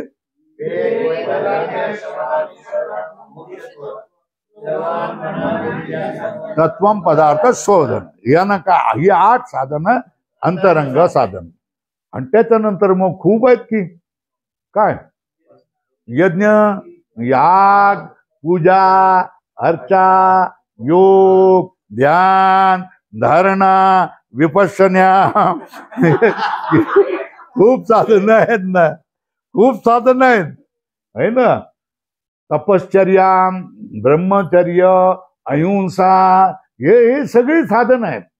पण ही जरा कशी काय लांब राहून न चिकटता करणारी आहेत. आणि हे श्रवण मनन निधिध्यासन करावं लागल म्हणजे लागलच. हे असं बसावं लागतं, सगळी कामं सोडून देऊन बसावं लागतं. पण याच्यासाठीच सांगितलेले तुकोबाराय सांगतात का, संत समागम धरून आवडी करावी तातडी. तातडीत जर करायची असेल तर दुसऱ्या कुठल्या गोष्टीची तातडी करू नका, परमार्थाची तातडी करा. पण त्याच्यासाठी साधन सांगितलं संत समागम.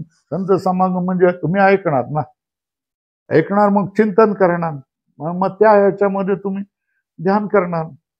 श्रवण मनन निधी ध्यासन तत्वम पदार्थ संशोधनम, अशा तऱ्हेने ही चार. आणि पहिली चार कुठली, विवेक, वैराग्य, समाधी, षटक, मुमुक्षुत्व. आता हे पाठ झालं पाहिजे ना. किती वेळेला घोकून घेतोय ना. तर मी चांगलं शिकवतो का?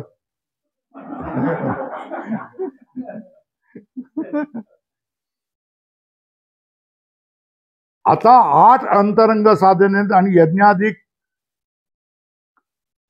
व उपासना, यज्ञाधिक कर्मे व उपासना ही ब्रह्मा आत्मा ऐक्य ज्ञानाची बहिरंग साधन आहे ना. भक्ती हे पण साधन आहे. पण भक्तीने काय होणार, अंतःकरण एकाग्र होतं. काय होतं, अंतःकरण एकाग्र होतं, है ना. आणि सत्कर्माने काय होतं, आवरण नाश होतो, अज्ञानाचा नाश होतो, है ना. आणि मल शुद्ध होते, मन शुद्धी होते. जे मनाचे क्लेश आहेत ते शुद्ध होतात. आणि उपासनेने मन एकाग्र होतं, है ना. आणि पुढे ज्ञानाचं साक्षात साधन श्रवण मनन निधिध्यासन हे आहे. तेव्हा यांना अंतरंग आणि बहिरंग साधने. आता अंतरंग साधनाचे लक्षण करतायत. काय करतायत, काय करतात, अंतरंग साधनाचे लक्षण. श्रवणामध्ये किंवा ज्ञानामध्ये ज्याचा प्रत्यक्ष उपयोग होतो त्यास अंतरंग साधन म्हणावे. अधोरेखा करा. हे अंतरंग साधनाचं लक्षण.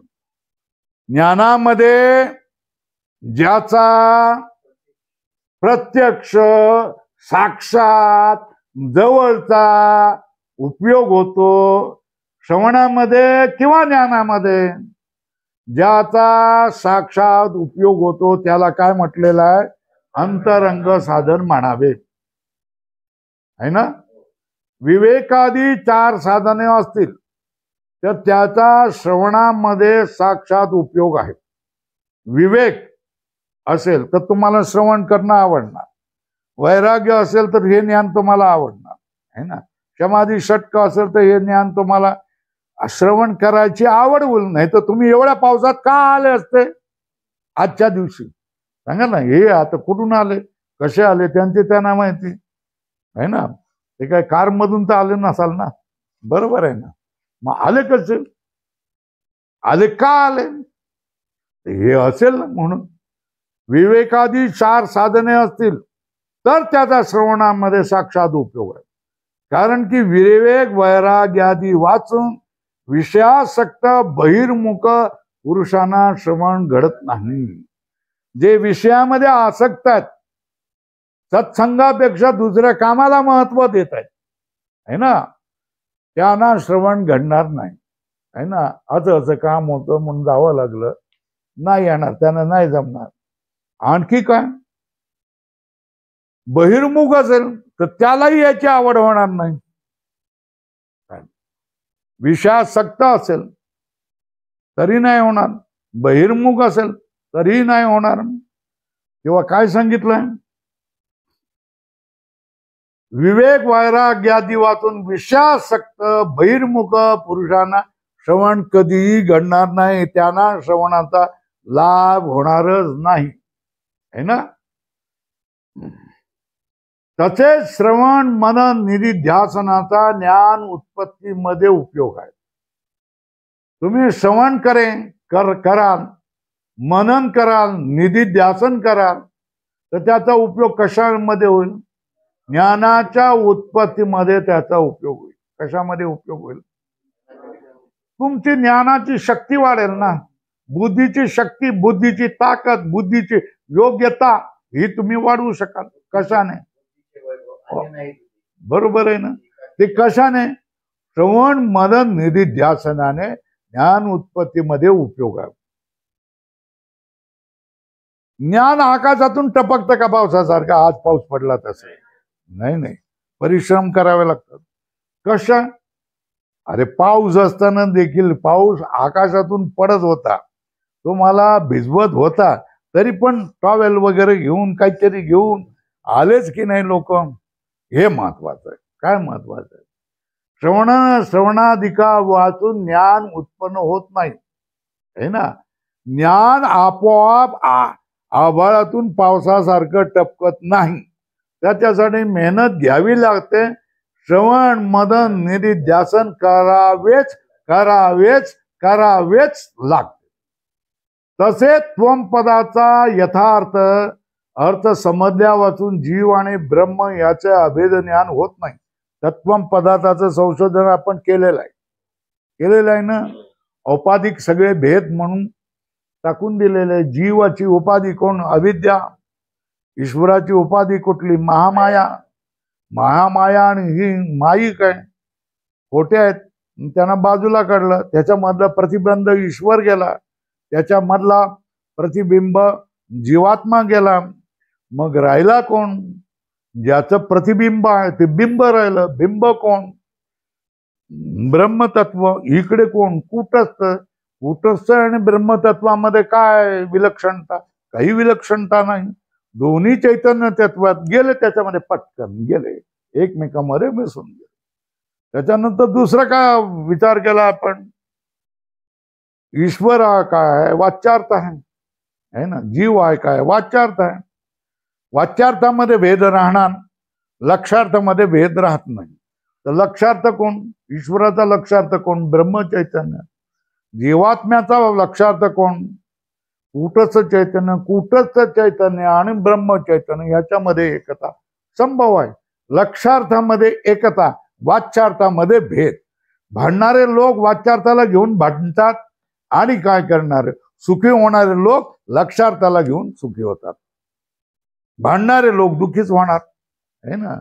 आणि लक्षार्थाला धरून राहिलेले लोक काय होणार? सुखी होणार. बरोबर आहे. चला,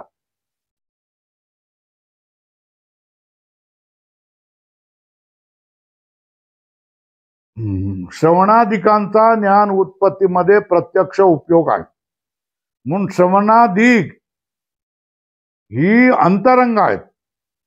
विवेकादी 4 साधने ही साक्षात ज्ञान उत्पत्ती हेतू नाहीत, म्हणून ती श्रवणादी 4 साधनापेक्षा ज्ञानोत्पत्तीच्या दृष्टीने बहिरंग आहेत.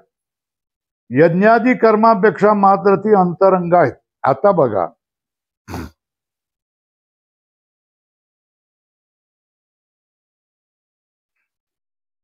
द्या.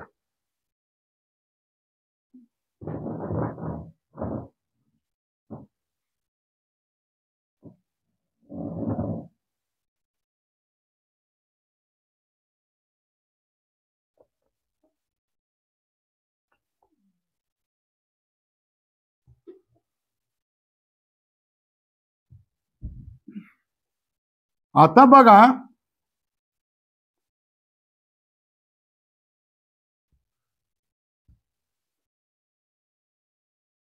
हे सत्कर्म है ना. यज्ञादी सत्कर्म कोण? है ना. आता उपासना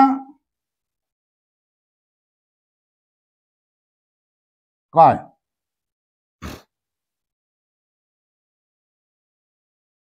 भक्ती आणि योग. है ना?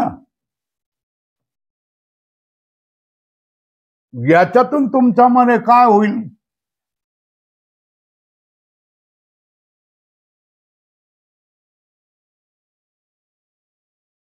अनुबंध चतुष्टय.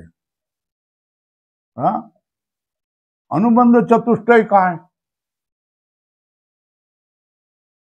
विवेक, वैराग्य, समाधी आणि मुमुक्षुत्व ही आहे ना. नंतर काय होईल? याच्यातून काय होईल? श्रवण, मनन, निधिध्यासन आणि तत्वम पदार्थ शोधन. दिसतंय? आणि याच्यातून काय हो? जीव ब्रह्म ऐक्य ज्ञान. ऐक्य ज्ञान हे लक्षात आलं? हा क्रम लक्षात आलाय का? हा,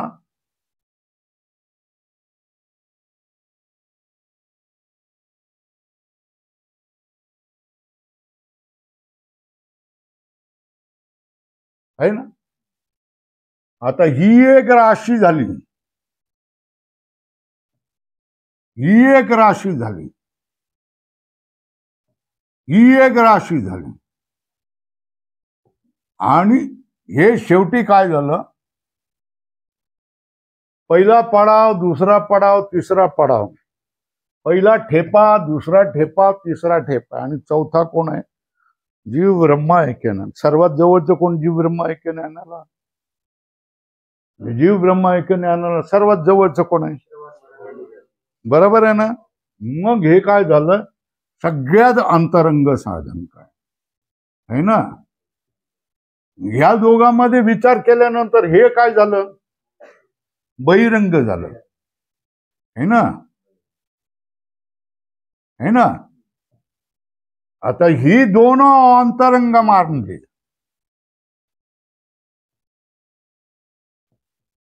तर मग हे काय झालं?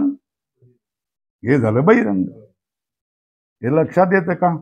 नकाशा लक्षात येतोय का? एक दुसऱ्यावर आहे. सगळ्यात जवळ कोण आहे ज्ञानाला? श्रवण, मनन, निधिध्यासन. मग अंतरंग. मग हे जरा दूर आहे की नाही? मग ह्याच्या दृष्टीने हे बहिरंग आहे. बरोबर आहे ना? पण ह्याना जर सर्वात जवळचं साधन मानलं अंतरंग, तर हे त्याच्यापेक्षा दूर आहे म्हणून हे बहिरंग. लक्षात येत आहे?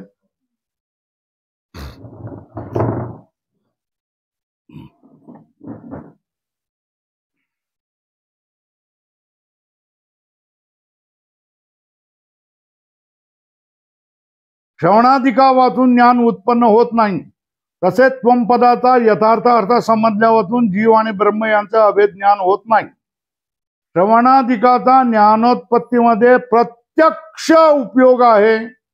म्हणून श्रवणाधिक म्हणजे श्रवण, मनन, निधिध्यासन ही अंतरंग आहे, है ना? विवेक, वैराग्य, समाधी, षट संपत्ती आणि मुमुक्ष याने ताबडतोब ज्ञान उत्पन्न होत नाही, है ना? ताबडतोब ज्ञान उत्पन्न होत नाही. विवेकादी 4 साधने ही साक्षात ज्ञान उत्पत्तीस हेतू म्हणजे कारण नाही. म्हणून ही श्रवणादी 4 साधनापेक्षा ज्ञान उत्पत्तीच्या दृष्टीने बहिरंग आहे. लिहून दाखवलेलं आहे, दूरची आहे. पहिला नंबर कोण? श्रवण मनन. दुसरा नंबर कोण? विवेक वैराग्य. तिसरा नंबर का होतं? भक्ती, योग आणि यज्ञादी साधन. ही बहिरंग आहे. कोणाच्या दृष्टीने? यांच्या दृष्टीने. ही दोन्ही अंतरंगात. या दोघांमध्ये तुलना केली तर श्रवणादी साधन काय? अंतरंग आहे. आणि विवेक वैराग्यादी काय? बहिरंग आहे. बरोबर आहे? ती श्रवणादी 4 साधनापेक्षा ज्ञानोत्पत्तीच्या दृष्टीने बहिरंग आहेत. यज्ञादी क्रमापेक्षा मात्र ती अंतरंग आहेत. यज्ञ, भक्ती, याग ही साधनं जर तुम्ही धरलीत तर त्याच्यापेक्षा काय समाधी, षटक, विवेक, वैराग्य, मुमुक्षुत्व हे फार जड आहे, कठीण काम आहे ना. श्रवण मनन निधिध्यासन तर मनुष्याणाम सहसेषु कच्चित यतति सिद्धये यतताम अपि सिद्धानाम कच्चिन माम व्यतीत, तो दुर्लभच आहे. आता पुढे जाऊया थोडस. बहिरंग साधनाचे लक्षण. अंतरंग साधनाचे ज्ञानाला साक्षात उपयोग करेल त्याला अंतरंग साधन म्हणायचं. जो ज्ञानाला साक्षात उपयोग नाही पण उपयोगी आहे, बाहेरून उपयोगी आहे, त्याला काय म्हणायचं? बहिरंग साधन. ज्याचा श्रवणामध्ये किंवा ब्रह्म ऐक्य ज्ञान उत्पत्तीमध्ये प्रत्यक्ष उपयोग नसून अंतःकरण शुद्धी किंवा अंतःकरणाची स्थिरता एवढेच ज्याचे फल असते त्यात बहिरंग साधन म्हणतात. काय म्हणायचं? ज्या साधनाचा ज्ञान उत्पत्तीमध्ये अथवा श्रवण मनन निधिध्यासन मध्ये साक्षात उपयोग नाही पण मनाची पाप धुवून टाकून मनामध्ये एकाग्रता येण्यात ज्यांचा उपयोग होतो त्याला काय म्हणायचं? बहिरंग साधन. काय म्हणायचं? बहिरंग साधन कोणाला म्हणायचं? जी ज्ञानाच्या उत्पत्तीमध्ये साक्षात उपयोगी होत नाही. साक्षात उपयोगी कोण? श्रवण मनन निधिध्यासन आहे ना. पण जी काय मनाची शुद्धी करतात, मनातली पाप धुवून टाकतात आहे ना.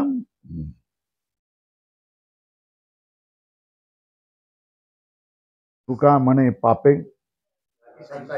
जपे म्हटलेलं ना. संताचा जप केला तर मनातली पाप जातात असं म्हणतात ना. मनातल्या पाप भावना नष्ट होतात.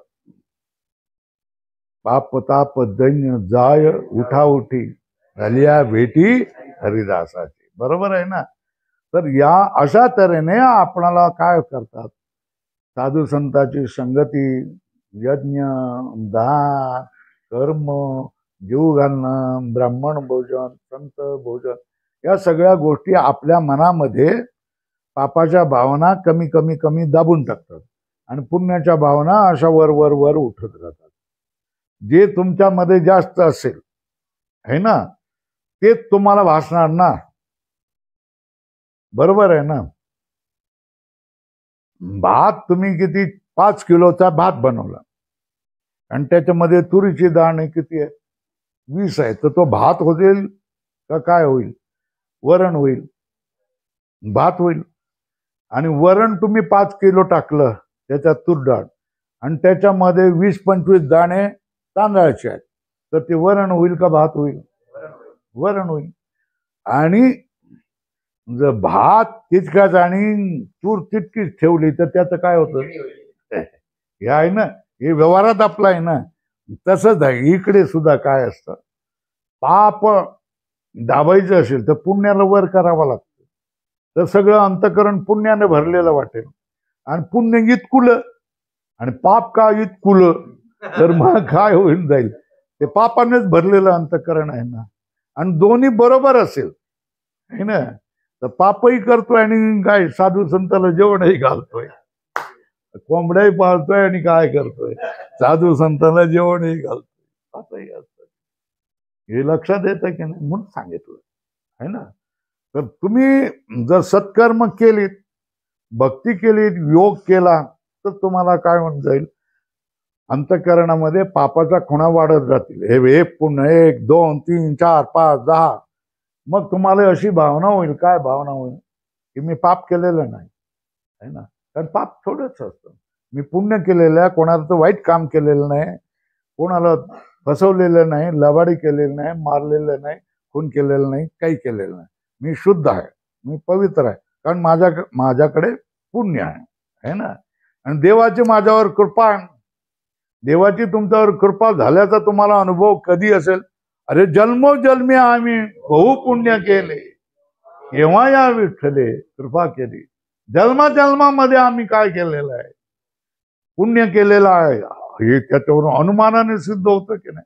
काय पुण्य केलंय ते बघायला तुम्ही गेलेलं आहे.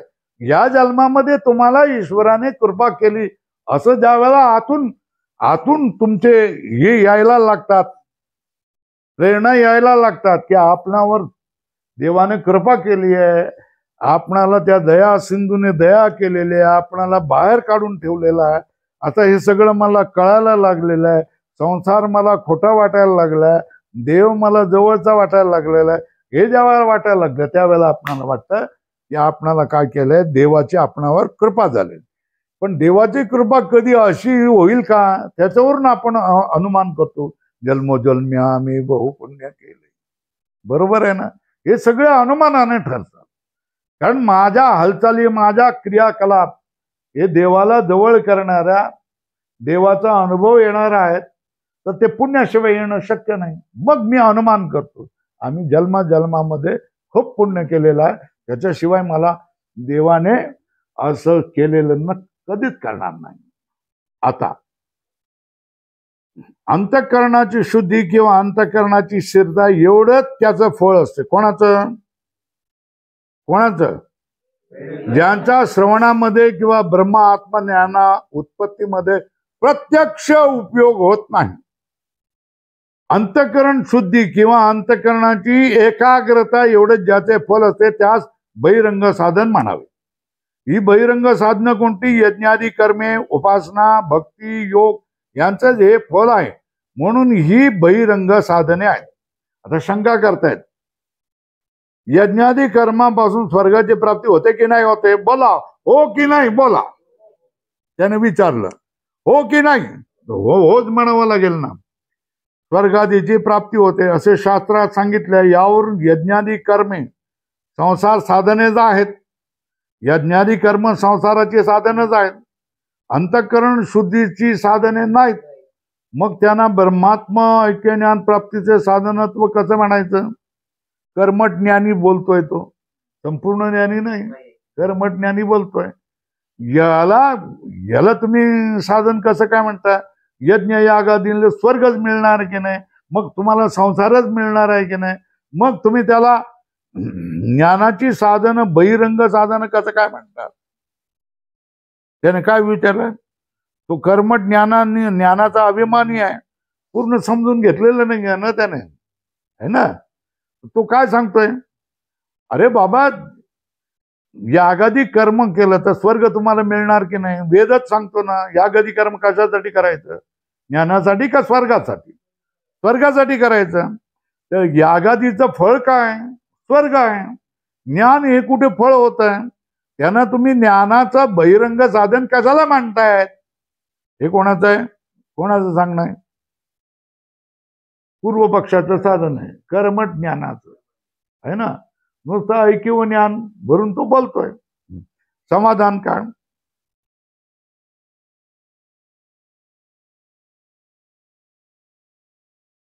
बघा,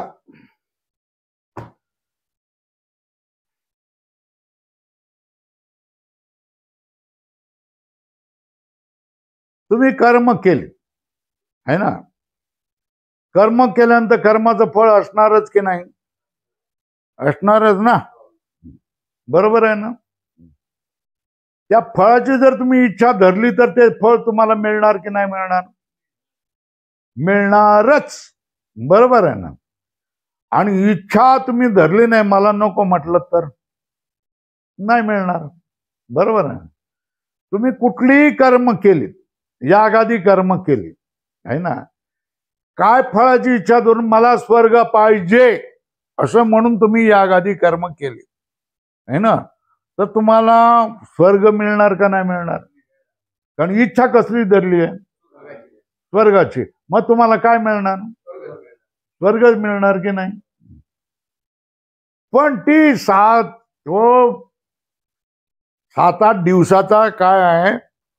यज्ञ आहे. आणि त्याच्यामध्ये माझ्यासारखा माणूस गेलाय आणि त्याला म्हणाला, अरे बाबा हे काय करतोय? संसाराचंच काम करतोयस की नाही करतोय?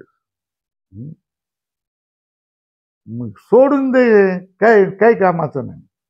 तर तू जाऊन काय म्हणणार त्या पुरोहितांना? मला यज्ञ करायचा नाही. साधूंनी सांगितलंय का बाबा हे असलं करू नको, स्वर्गाचे फळ तुला मिळणार, बंधनातच राहणार. पुरोहित त्याला काय सांगेल, बाबा रे आता हे धरलंय, जसं तसं पुरं करावंच लागेल.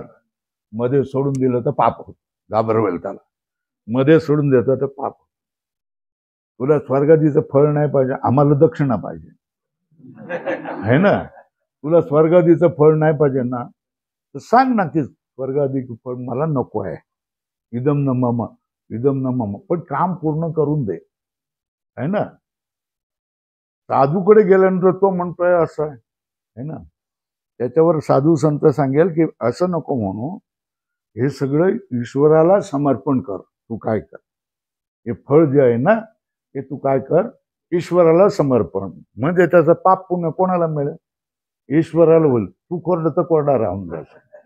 युक्ती सांगितली की नाही साधू संतांनी, है ना. तू कोरडा राहशील. मग आता त्याने कर्म कशासाठी सुरू केलं होतं, स्वर्गादे प्राप्तीसाठी. कोणाला भेटून, पुरोहिताला, बामणाला भेटून, देव बाप्पाला भेटून, है ना. मध्येच कोण आला, हे आलं, संन्यासी आलं. त्याने सांगितलं याच्यामुळे तुला स्वर्ग मिळणार, बंधनात पडणार. त्याच्यावर पुरोहिताने काय सांगितलं, जसं तसं पूर्ण कर, नको तर नको घेऊ, काय हरकत नाही. त्याच्यावर याने काय सांगितलं, ते ईश्वराला अर्पण करून टाक, देऊन टाक. ठीक आहे ना. मग आता काय करणार, त्याला फळ मिळेल का नाही मिळेल,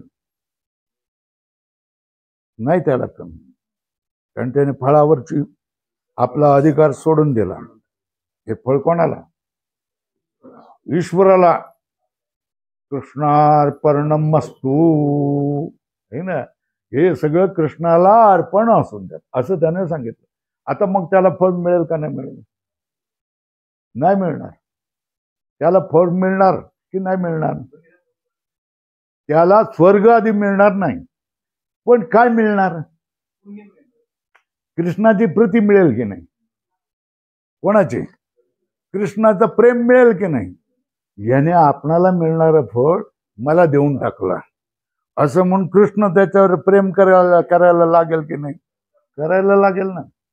आणि कृष्णाचं प्रेम तुम्हाला मिळायला लागलं तर तुमचं काय होईल, अंतःकरणामधली पाप संपून जातील आणि काय होऊन जाईल, अंतःकरण त्या कृष्णाला, कृष्ण माझी माता, कृष्ण माझा पिता, बहीण बंधू चुलता, कृष्ण माझा असं म्हणायला लागेल की मन एकाग्र झालं ना, मन एकाग्र झालं ना. तर मग आता ती जे यज्ञ यागादी कर्म त्याच्या फळाच्या इच्छेनं जर त्याने केलं असतं तर त्याला काय मिळालं असतं, स्वर्ग मिळाला असतं.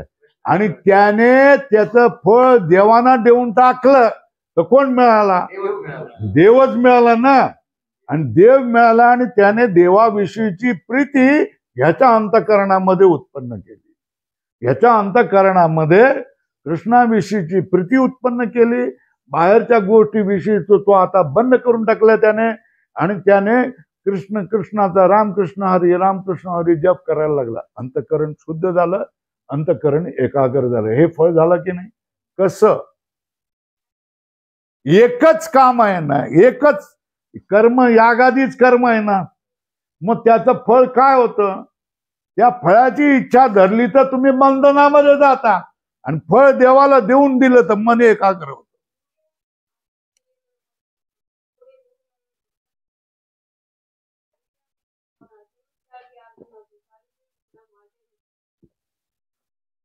अर्थ सांगा, वेळ आलाय जवळ आता.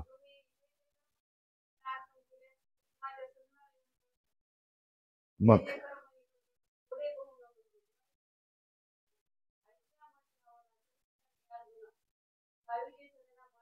आता यानंच नमस्कार करावा लागेल की बरोबर प्रमाण म्हणून दिलं की नाही सांगा.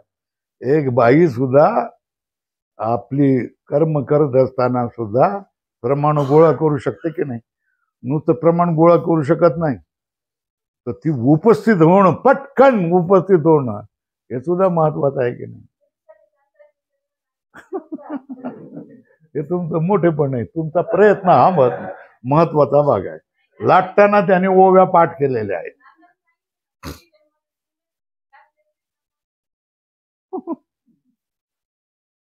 कुठे मुद्द्यावर आपण आलो, कर्म करायचंच आहे. पण ते फळाची इच्छा धरून आसक्त होऊन कर्म केलं तर तुम्ही बंधन मध्ये अडकणार. आणि देव ते तुझं तेरा तुझको अर्पण क्या जाय मेरा असं करून त्याला अर्पण केलं तर तुम्हाला त्याचं जे फळ आहे ते फळाचा लाभ होणार नाही. पण ईश्वर प्रीती तुम्हाला अवश्य मिळेल. फळ नाही मिळणार असं नाही, ईश्वर प्रीती. पण स्वर्ग तुम्हाला महत्वाचा वाटतो का ईश्वराचं प्रेम महत्वाचं वाटतं? हे तुमच्यावर आहे, तुमच्या पुण्यावर आहे ना. ईश्वर प्रीती असेल तर तुम्ही फळ मागणार नाही. काय सांगणार? मला मुक्ती सुद्धा न लगे मुक्ती धनसंपदा संत संग देई सदा, बसतोच मागणार ना तू. काय मागवायचं ते पण शिकवलंय ना आपल्याला. सांगताना काय सांगितलंय?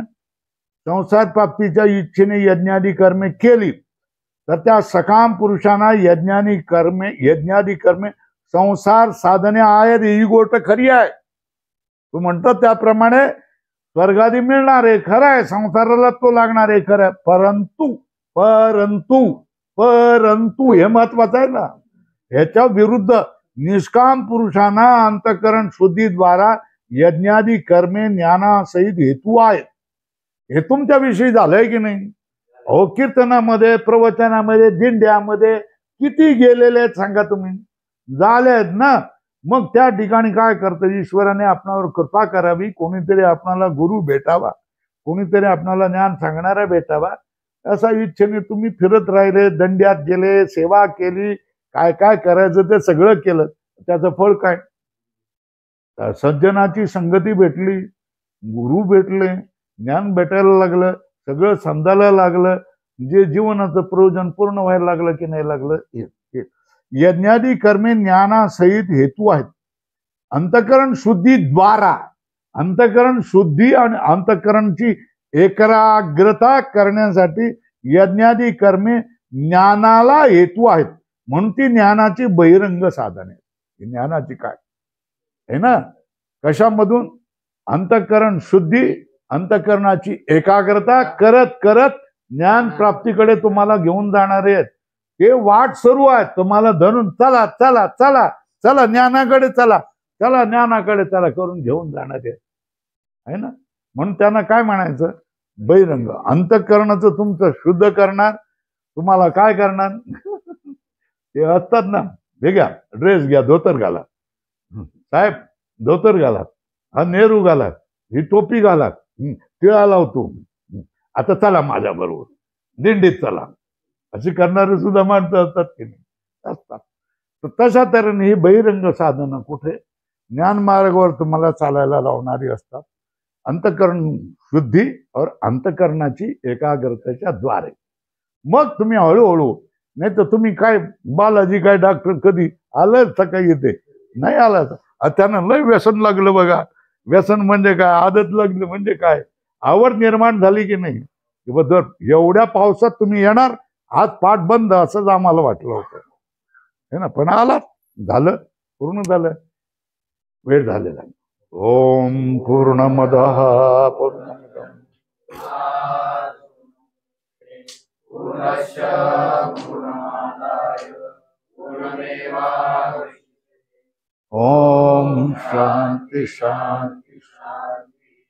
शंकरं शंकराचार्यं केशवं बादरायणं सूत्रभाष्यकृतो वन्दे भगवन्तो ईश्वरो गुरुरात्मेति.